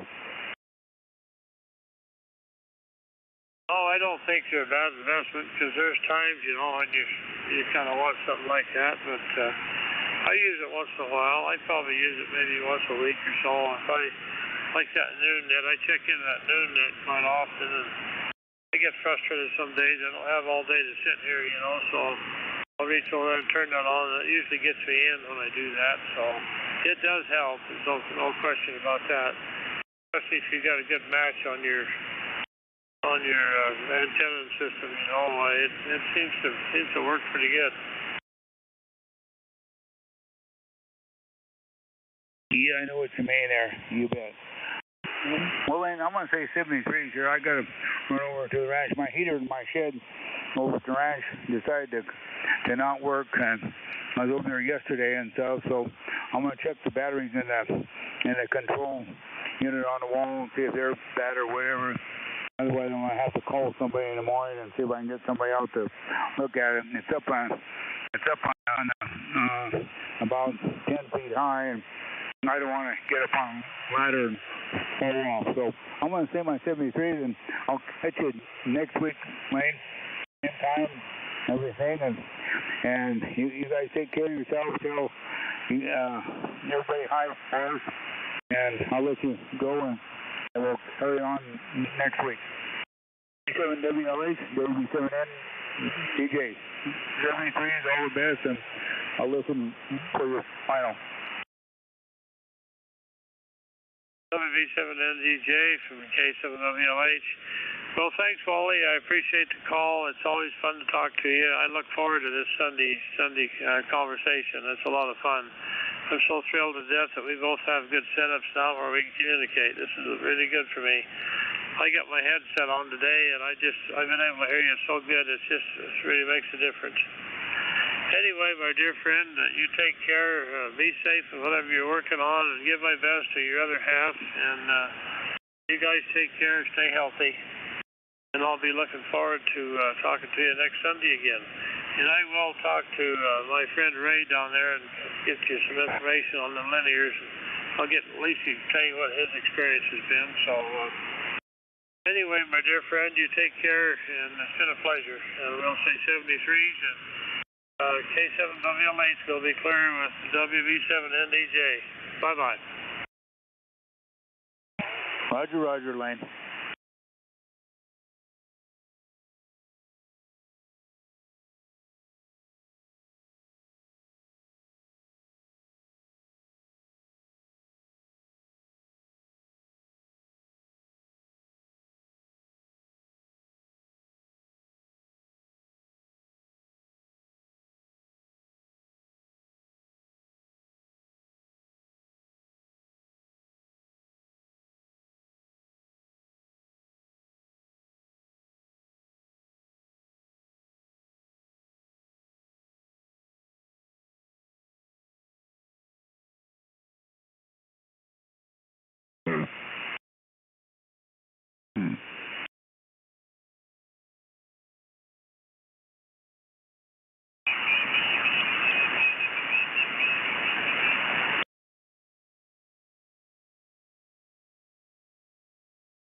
Kilo Mike 3.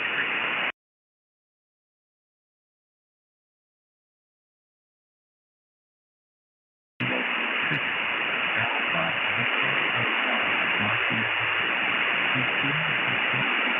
Kilo 6. Alpha Victor Hotel, Kilo 6. Alpha Victor Hotel.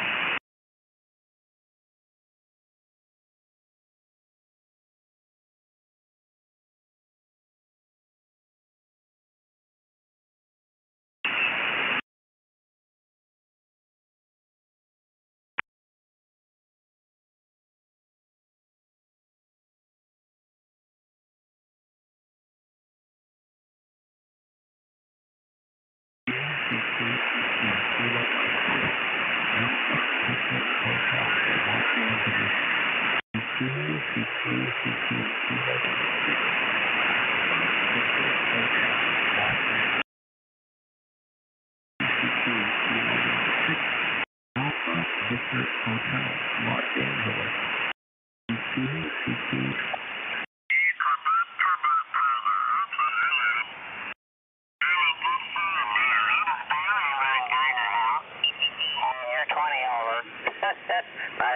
Nice signal.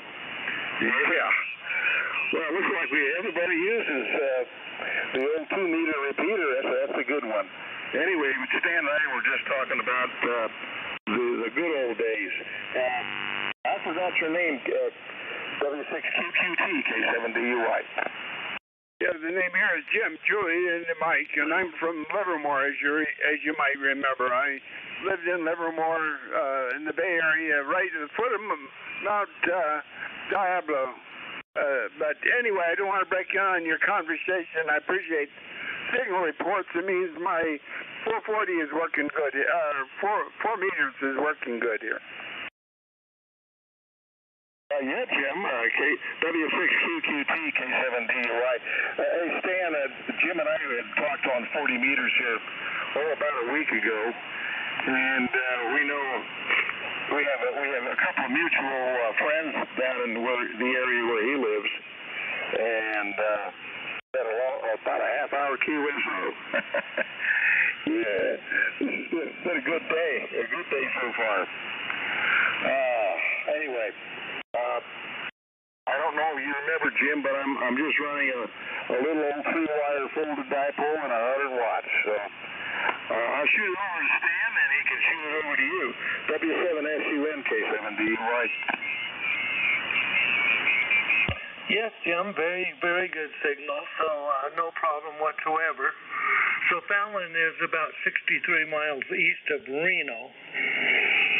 So that's where I'm at, and I'm running about 500 watts with an old SB200 heat kit amplifier and an ICOM 7100 driving that, and into a Carolina Wyndham that's about 30 years old. Over.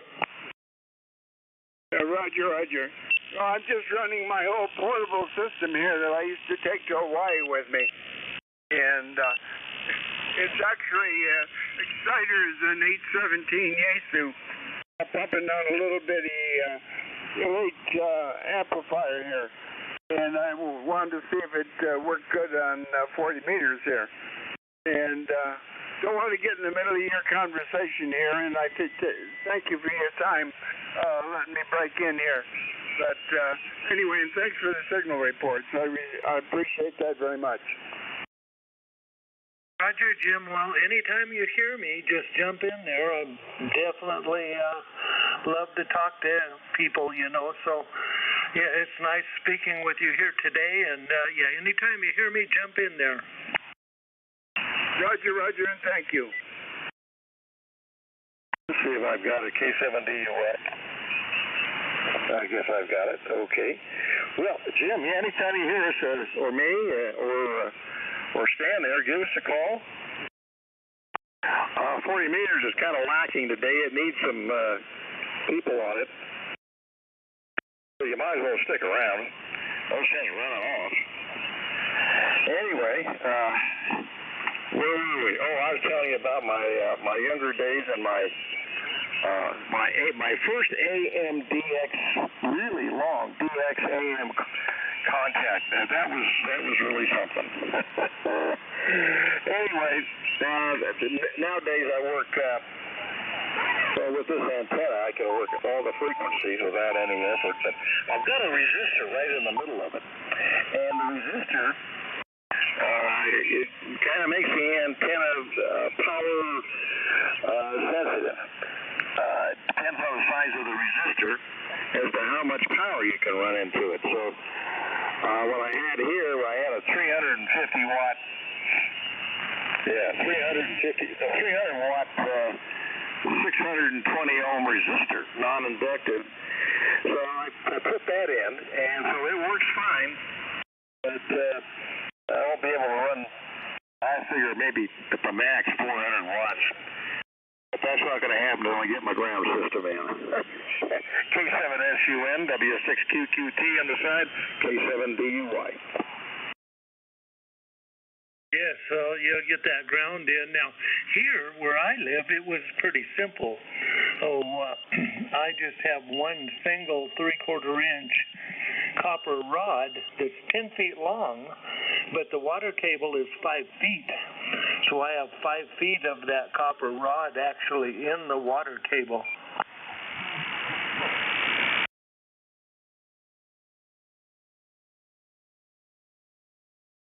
Okay, I don't know what that was. Sounds like somebody tuned it up. Well, you're very fortunate. Very fortunate. I've got an old glacier that ran through here way before I was born. Many moons before I was born. And so every rock up here is round. Little cannonballs. Little, some are 2 inch, some are 3 inch, some are a couple of feet across.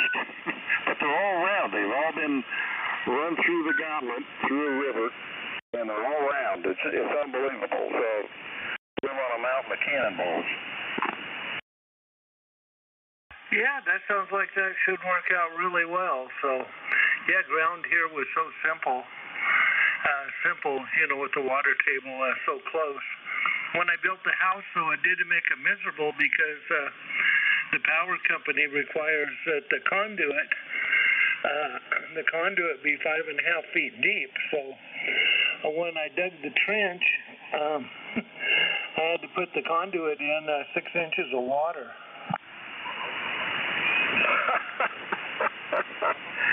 Oh boy, yeah, I know a friend of mine lives on the other side of the valley here, Carson Valley, and he's got the same wonderful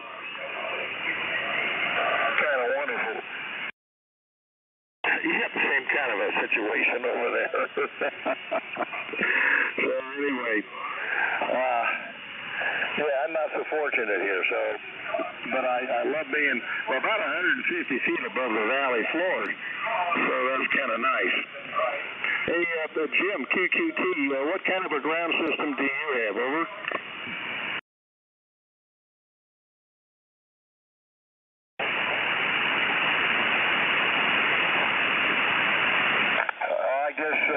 I guess Jim's on 2 meters. Go ahead, Stan. Yeah, I did not hear him come back. So, anyway, that's how easy it is to have a ground here, and I have my both my towers are grounded, plus all my radio gear is grounded. So, and anytime I think there's going to be any lightning, I just unhook everything. I got it where I can unhook all the antennas and the rotor cables and everything just outside the house. So anytime lightning's coming, I just unhook everything. The one rotor I have has burn marks in the top where it had got hit by lightning by the previous owner, and when that happened, it destroyed every piece of radio equipment in his shack. I can believe it. Yeah, I had an experience like that when I was building my house up there at the ranch. A big old log house I built. But anyway, we lived in a trailer for 2.5 years, and I had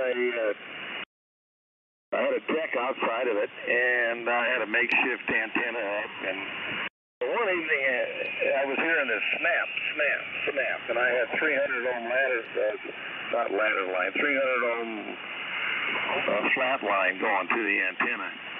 And I had disconnected because I thought maybe there might be some lightning around.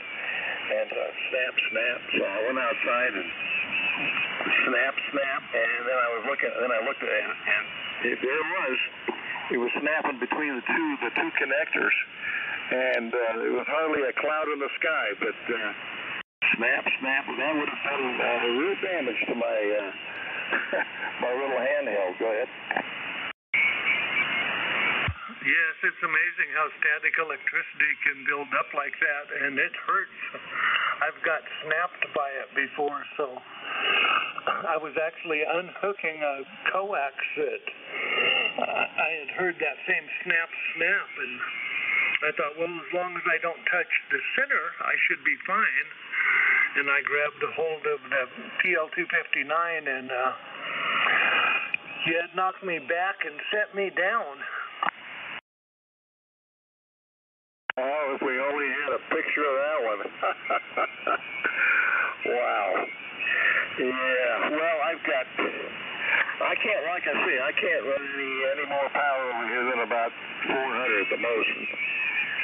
And I got to find myself another non-inductive resistor.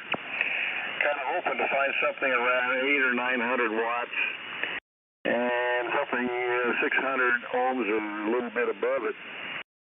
And then maybe I can run a little bit more power. Yeah, I've got a Johnson desk here, and that's another project I'm working on. Go ahead.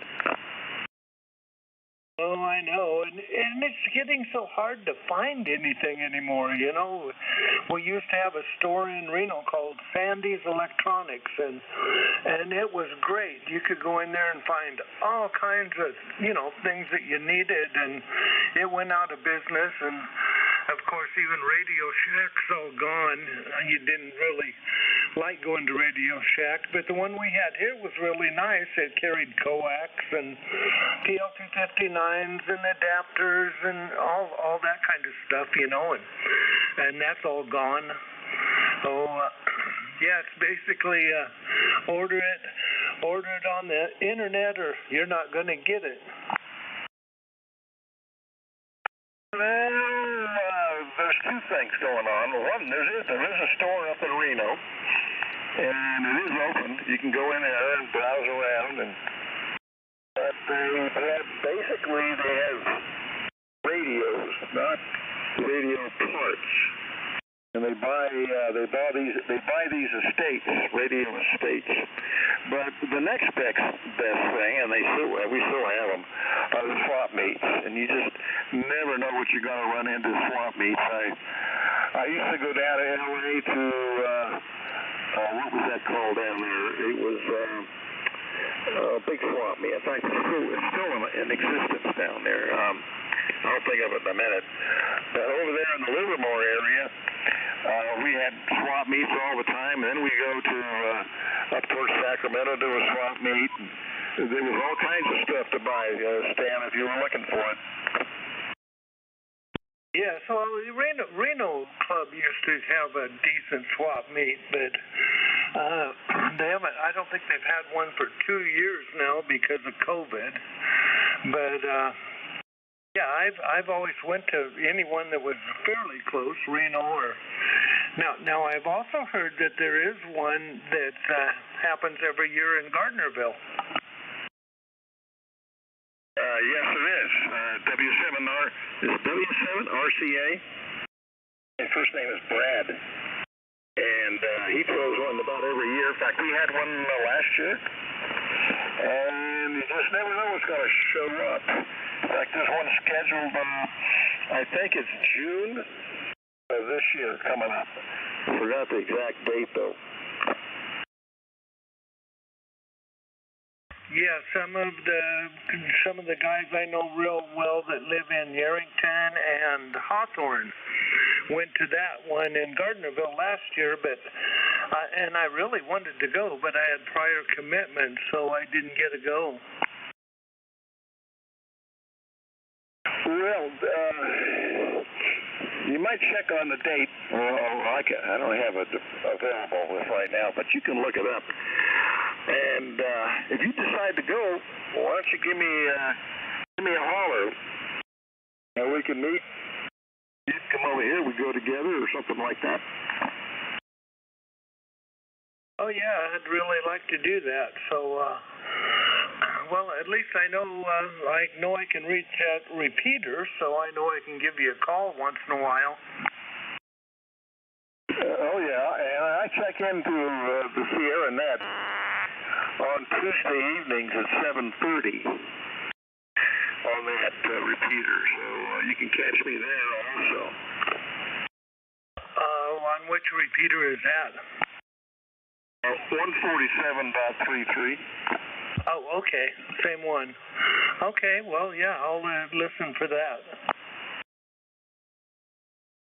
Hey, Jim, W6 Quebec Tango QQT, are you still on?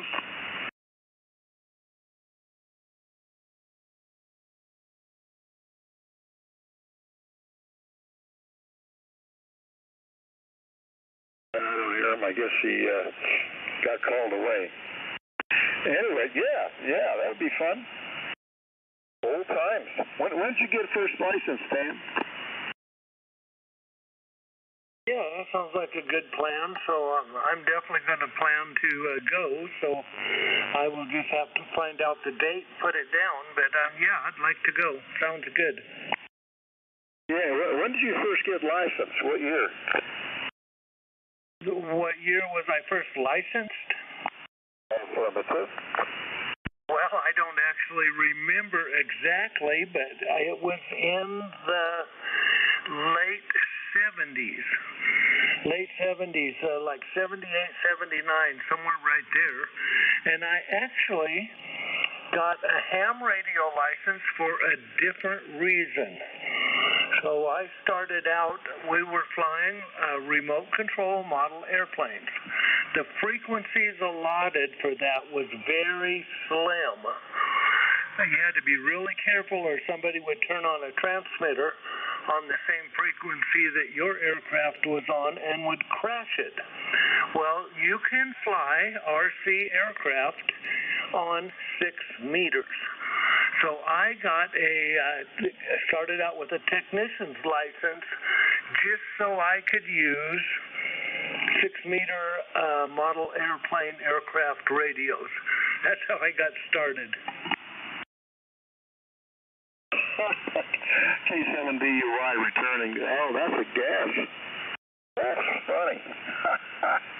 You know, I kind of remember that a little bit, way back when. I got licensed in 1953. 53. I was just a freshman in high school. And, boy, that took my breath away. I couldn't get enough of it. Well, anyway, that's how I ended up with a ham radio license, and then the next step up was getting a 2-meter radio, and then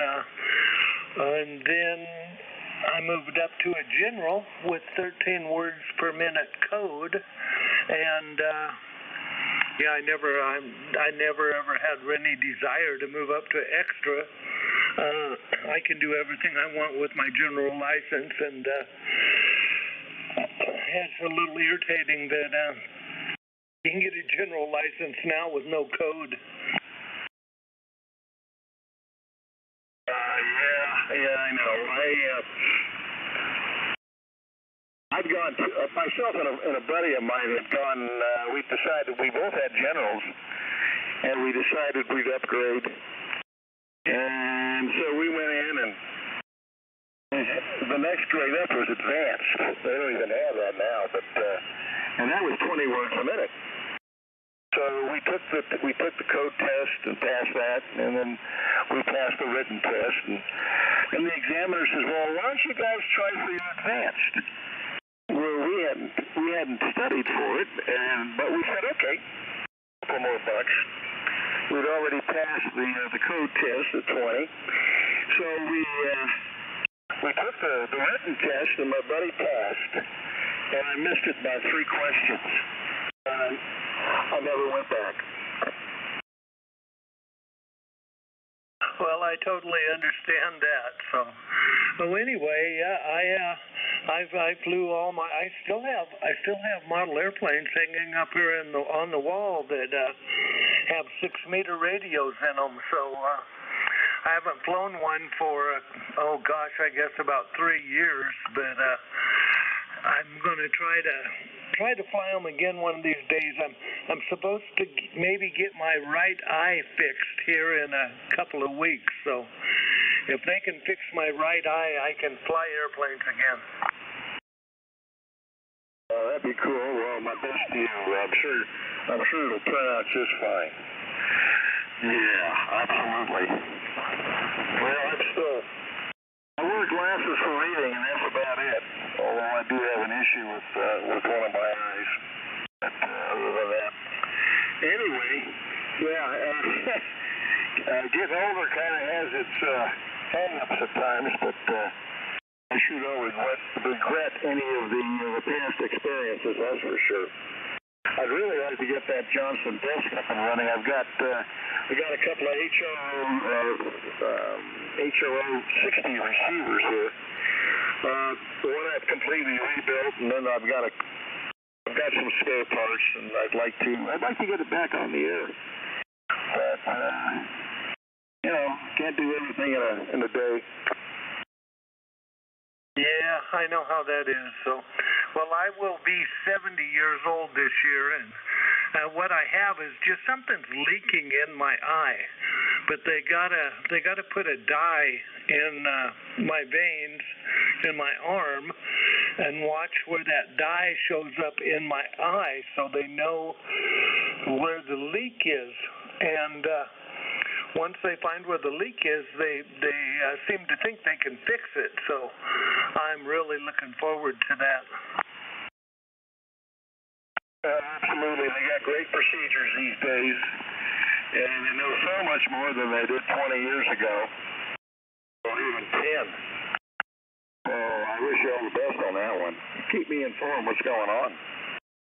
Well, I think I've spent enough time in here. I'm going to go back out with the sunshine. I'm going to grab my Matic and my rake and do a little more work. How's that sound? Oh, that sounds really good. So, yeah, Bill, it's a pleasure speaking. This afternoon, what I was doing outside, I loaded up 60 feet of tower, and I'm taking it to another ham in Yerington. So in the morning, I got to head over to Yerington with 3 20-foot sections of tower and deliver it to a new home. So anyway, take care, Bill. The pleasure is definitely on this end, and looking forward to doing it again. So talk to you later on. K7DUY, K7SUN clear. K7SUN, K7DUI. Well, thanks for answering the CQ, Stan.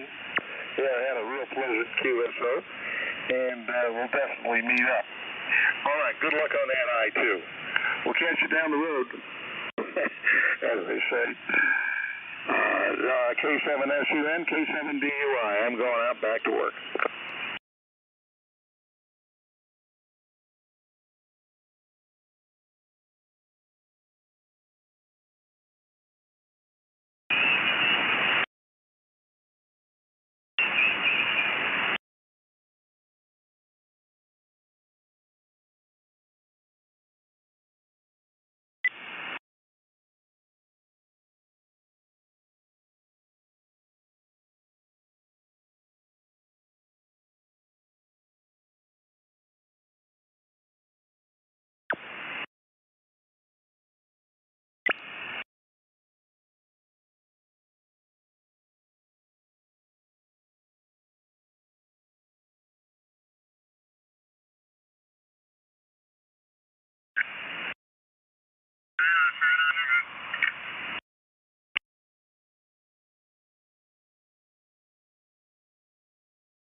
States Traffic and Awards Net.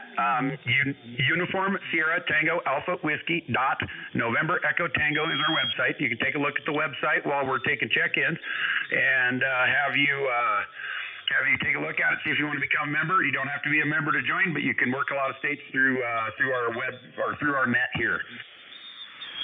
Sounds good. Thank you.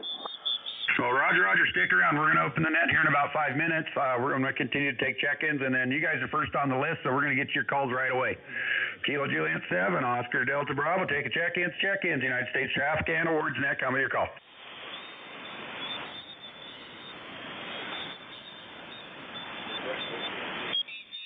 Are there any stations willing to check in the United States Traffic and Awards Net? Come with your call sign now. This is Kilo Juliet 7, Oscar Delta Bravo.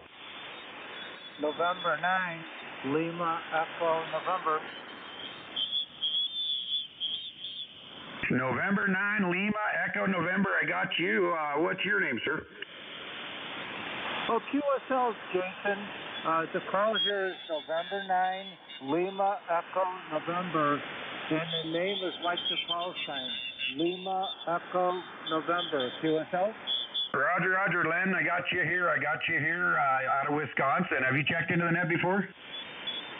No, I haven't. I normally don't get in this time of night, but I thought I'd give it a try. So it's good meeting you, and I'll log you in. Jason, as long as I have you, what's your temperature like in Lander, Wyoming? Oh, it's been a beautiful day. We got 41 degrees today, but we were below zero most of last week. Okay, QSL, 41 degrees. We have 32 degrees in Janesville, Wisconsin, about 40 miles north of Rockford, Illinois. QSL? Oh, QSL, then. That's great. So if you want to stick around, I'm taking check-ins for a few more minutes. We're going to start the net at the bottom of the hour. If you want to stick around, you can make a bunch of calls. We got Idaho, Oregon, Utah, Wisconsin, and Wyoming in here. And we got more coming in. There's going to be more coming in to check in here shortly. So stick around. We'll get you some calls. Okay, we'll stick around and see how things go. Thanks for being net control. This is N9LEN. Roger. Well, thank you for stopping by and making some calls with us this evening. This is Kilo Juliet 7, Oscar Delta Bravo. Check-ins, United States Traffic and Awards Net. Come with your call sign now.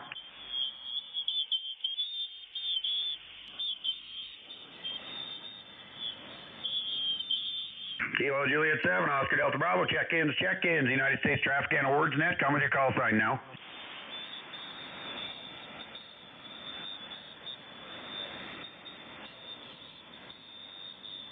Kilo Juliet 7, Oscar Delta Bravo, check-ins.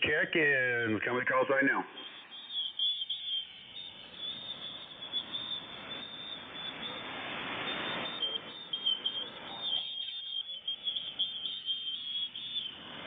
Any stations, you new stations, are any of you guys familiar with a program called NetLogger?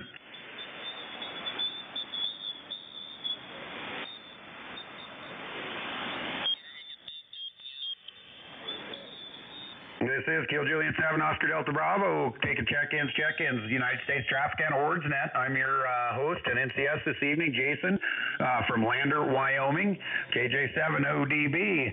We're taking check-ins, anytime, anywhere.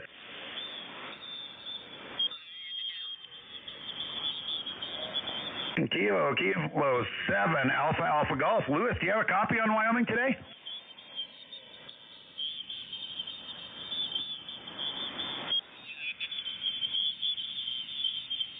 This is Kilo Juliet 7, Oscar Delta Bravo, taking check-ins, United States Traffic and Awards Net. Come with the call sign now. Is that correct? Oh, come back, station. I think we doubled.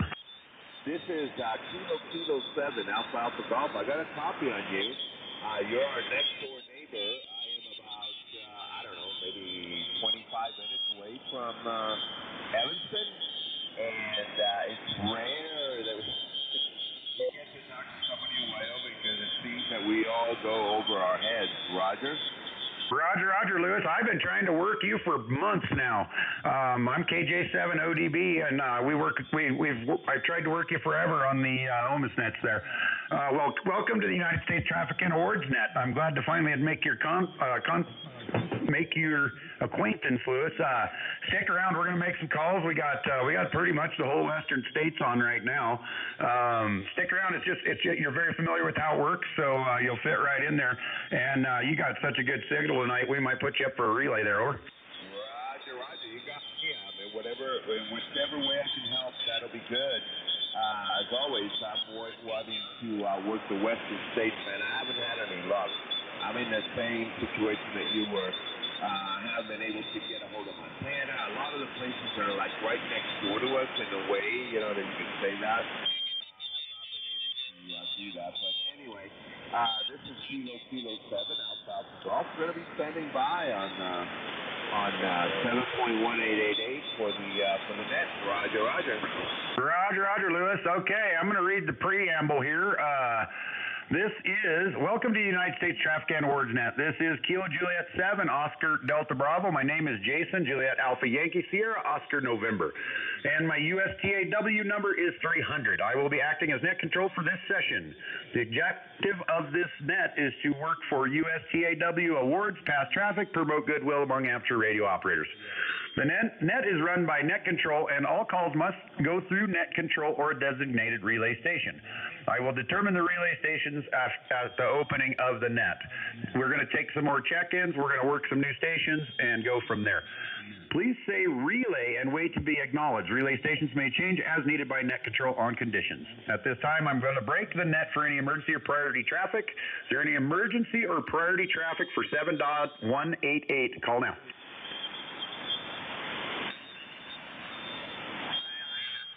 Nothing heard. During the net, the minimum acceptable signal report is a 2x1 and the maximum is a 5x9. Net controller or relay must hear both stations acknowledge the correct signal report for the contact to be a good one. That will make the call official. All stations must identify with their full call sign when making or receiving a call. Contacts made with a combo station only count as one call. The United States Awards Net currently offers awards for work to all states and state flags, and all awards appear on our website under the Awards tab. Are there any stations wishing to make announcements or questions concerning the net before I continue taking check-ins?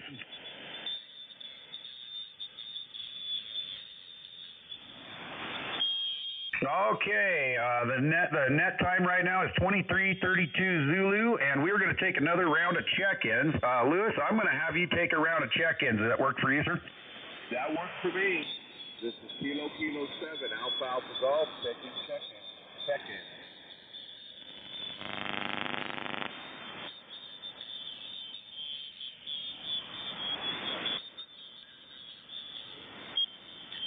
All right, I don't think we heard anything there, Lewis. We'll give it another try here in a minute. Kilo Juliet 7, Oscar Delta Bravo.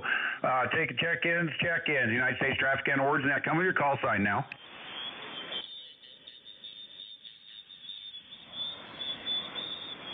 This is KJ7ODB, taking check-ins. United States Traffic and Awards Net. Come with your call sign now.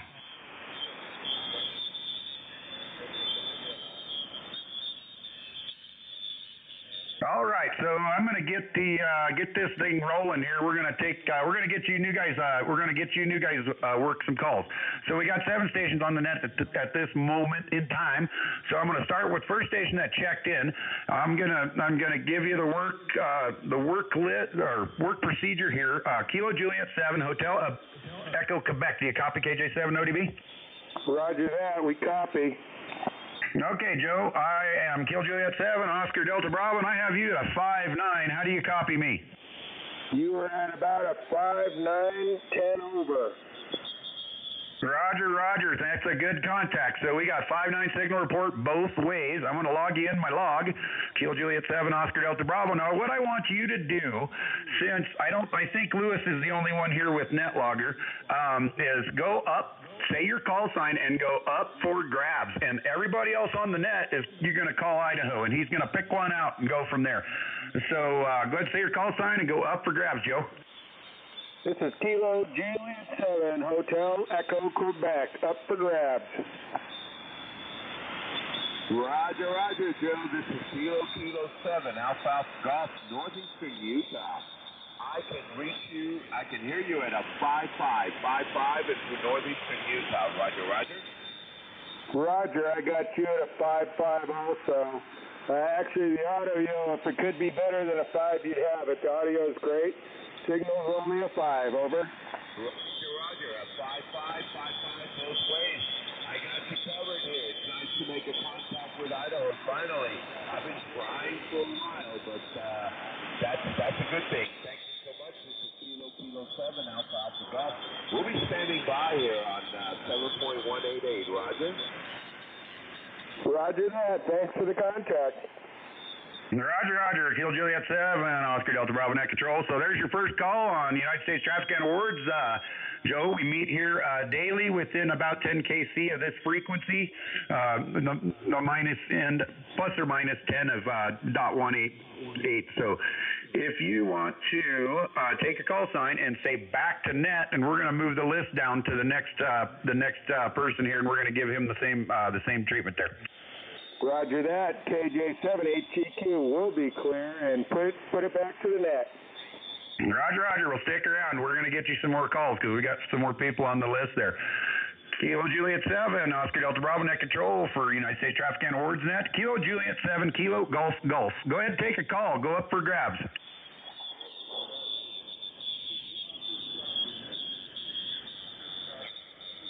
Kilo Juliet 7, Kilo Golf. Are you still on frequency?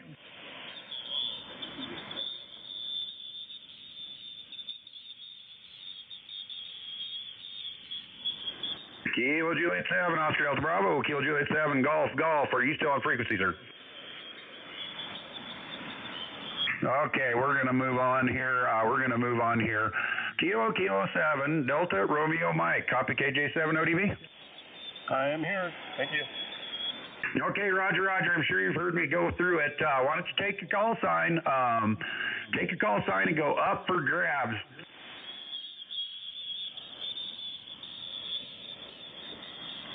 Okay, this is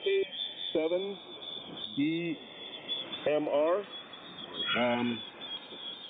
Stand by.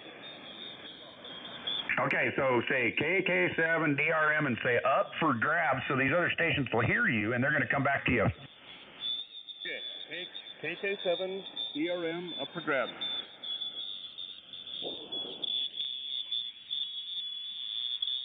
We got Kilo Juliet 7, Kilo Golf up for grabs. Roger, Chris. This is Lewis in northeastern Utah. Kilo 7, Alpha Golf. I got a copy of the ULA 5.5 here, 5.5 into northeastern Utah. We're about half an hour away from the Idaho border. Is that a Roger? That's a Roger. That's probably a 4.7. Roger. I got you at a 4.7 for me and a 5.5 for you. This is Kilo 7, Alpha Golf. Roger. We'll be standing by. Okay, Roger. Kilo 7 DRM. We're gonna work up to line 6, and then we're gonna take another look for check-ins. So you got the gist of it and how it works there, Chris? Do you? Roger. Okay, stick around. We're gonna get you some more calls. We're gonna move on down to line number 5. Kilo Golf 7, Foxtrot X-Ray Golf. Kilo Juliet 7, Oscar Delta Bravo. How do you copy? Copy good. I'm getting about 5 over. Roger. That's a 5.9. I'll give you a 5.9. I'll give you a 5.9. You got me at about a 5.9 as well, would you say? 10-4. Roger. So we just made our first contact. That's first contact I believe we've ever made. That's pretty cool. So my name is Jason, Kilo Juliet 7, Oscar Delta Bravo. And what I want to do is have you take your call sign and say up for grabs. Roger.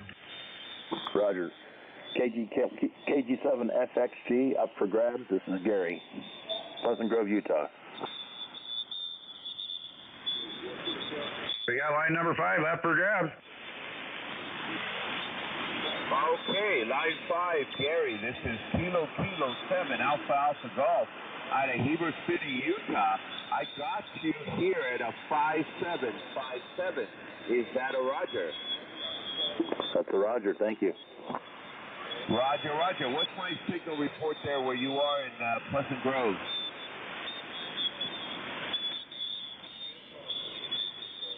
I couldn't copy that. It's very faint on my end. Sorry. Roger. Let's repeat again. What is my signal report from me to you in Pleasant Grove? Roger, roger. I'm getting a very weak signal on my end. Barely registering on my meter. So our signal reports work like this. It's 2-1 up 259. So if you have any copy on them, give them a signal report anywhere between there. Okay, I give them a 2. Was that a 2-1? 2-1. Roger, roger. Got you on a 2-1. This is Kilo 7, Alpha Golf, and we got a QSL. Look forward to talking to you again. It's hard in Utah. It's not that easy in the same state, and that's the normal. But it was a good QSO. We got a contact, and that's what counts. Kilo 7, Alpha Golf will be standing by in 20. Okay, roger, Gary. I just realized how close you guys are. That's pretty good. So he gave you his signal report. You got his signal report. That's a good call. So what I wanted you to do is take a call sign and say back to net. KG7FXG, back to net.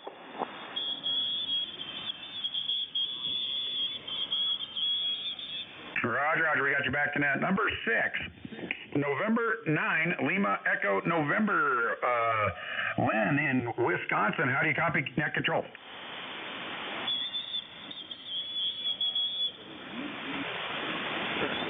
November 9, Lima Echo November, how do you copy net control? Well, looks like we lost Lynn. So what I'm going to do is pause and hold up for a minute, guys. We're going to take a quick look for check-ins. I'm going to get a couple of Rogers here. Whiskey 2, Zulu Mike Zulu. Roger.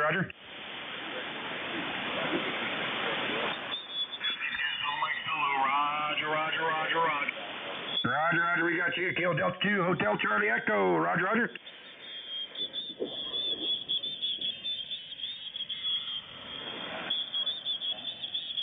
Kilo Delta 2, Hotel Charlie Echo. Any copy?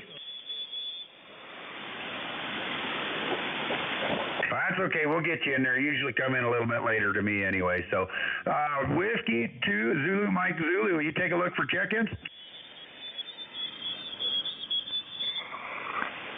Trying to do that. This is Whiskey 2, Zulu Mike Zulu, looking for check-in. USCAW, call.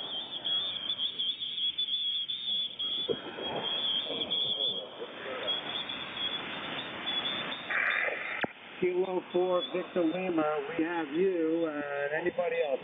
Check-in. Call now, please.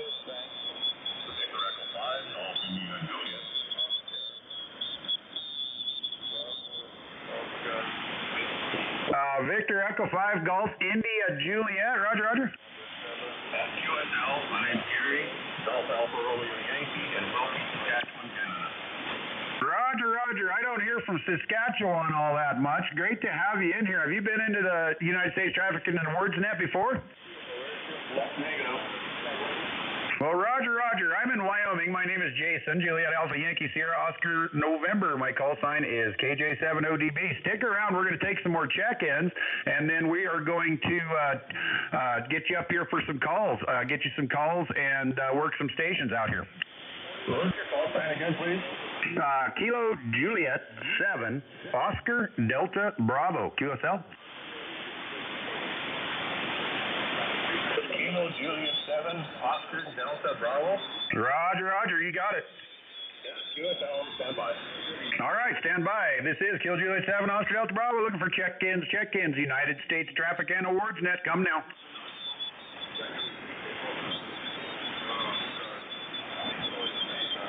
Oh, I got a really light one in there. Lewis, did you pick any of that up? No, I couldn't pick anything up. I didn't hear you. No contact there. Or contact with line 8. I heard him like at about a 3-1, then I lost him. Roger. Okay, Roger. We're gonna get you. Your call here in just a couple minutes. Kilo Juliet 7, Oscar Delta Bravo.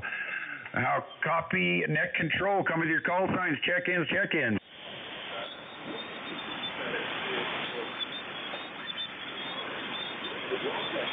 Whiskey 2, Zulu Mike Zulu. Take a look. Okay. I didn't know what happened.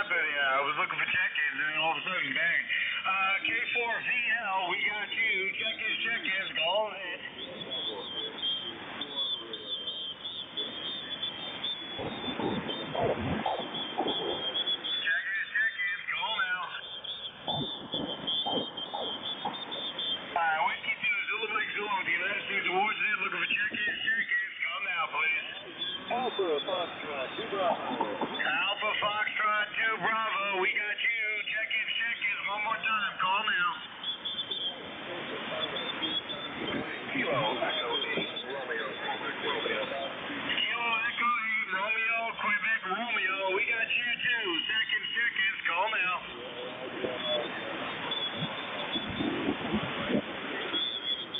Alright, that's it, Jason, from this end. Whiskey 2 Zulu Mike Zulu, back to net.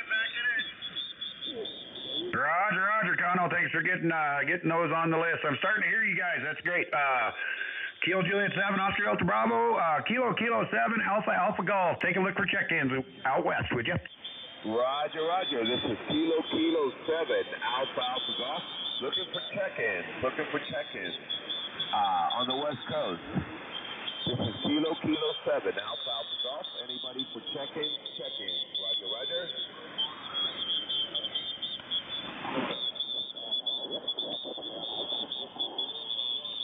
Kilo 7, Alpha Golf, looking for check-ins, California, Nevada, any of the western states, west of the Rockies. This is Kilo 7, Alpha Golf, looking for check-ins.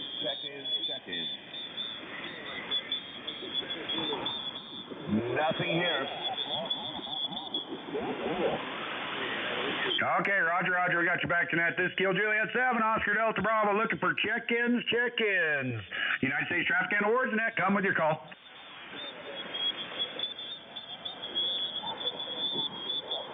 Nothing here. Let's get back to the work list.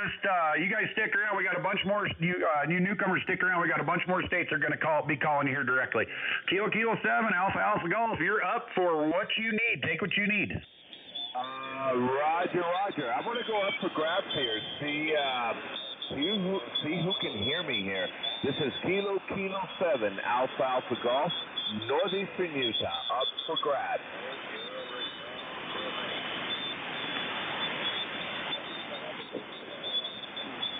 We got a station up for grabs, guys. Line number 7, Kilo 7, Alpha Golf. Give him a call.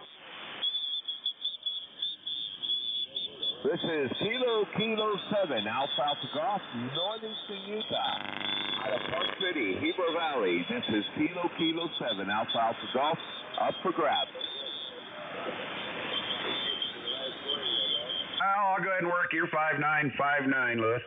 Roger. Got a 5959 both ways. This is Kilo 7, Alpha Golf. Roger.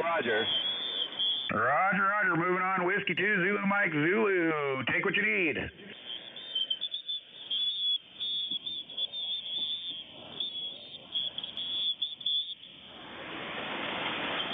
Whiskey 2, Zulu Mike Zulu. It's your turn.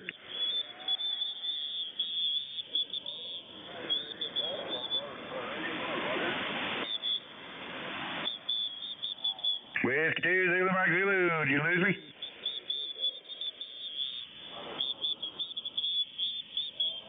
All right, I know he's there. Kilo Delta 2 Hotel Charlie Echo.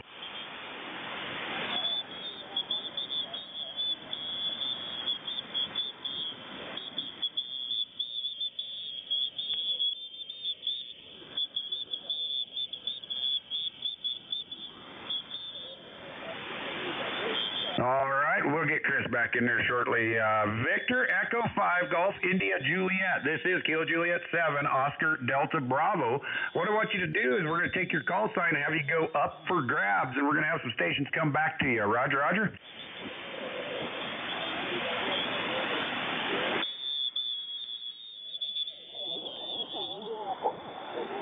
Victor Echo 5 Golf India Juliet. Do you have a copy on KJ7 ODB?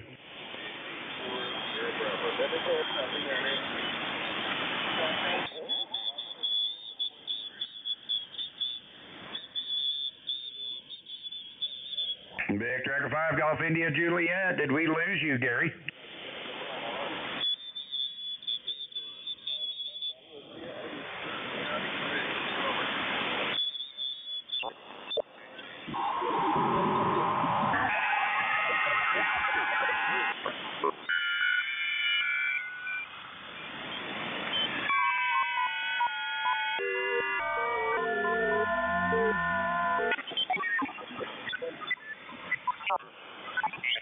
About that.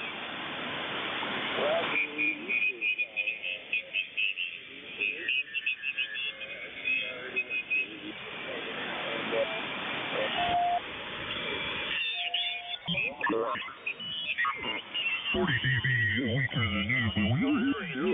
We are hearing you. Anybody else with data net? Looking for check.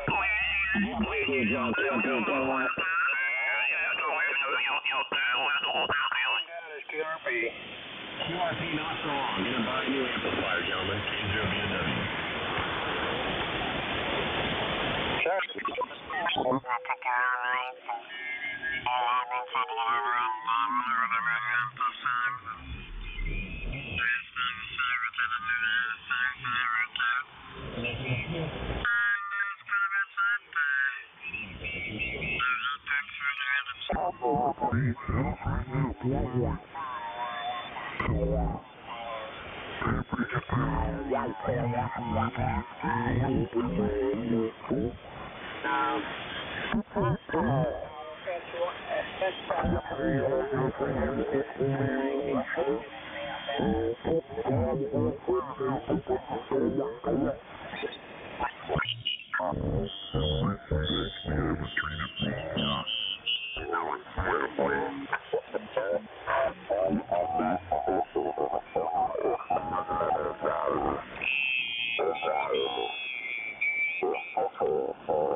Charlie calling CQ.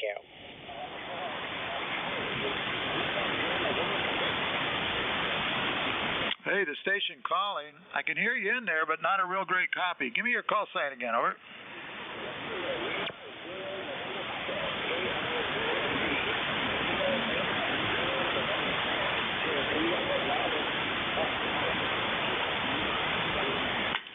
All right, I'm still not getting all of it, but give me a direction. Where are you located? I may not be turned your direction, over.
Quebec Romeo, you're up. Take what you need. Thank you, sir. Let's see. My first call, I'd like to do Alpha Foxtrot 2 Bravo, line 12. Do you have a copy on Kilo Echo 8 Romeo, Quebec Romeo? Kilo Echo 8 Romeo, Quebec Romeo. Got you 5-9 plus. You're one of the two that's coming in clear. QSL? QSL, and I've got you at a 5-9 up here in Monroe, Michigan. Roger, roger. Roger, roger. 5-9 both ways. W3, my friend. Second call, I'd like to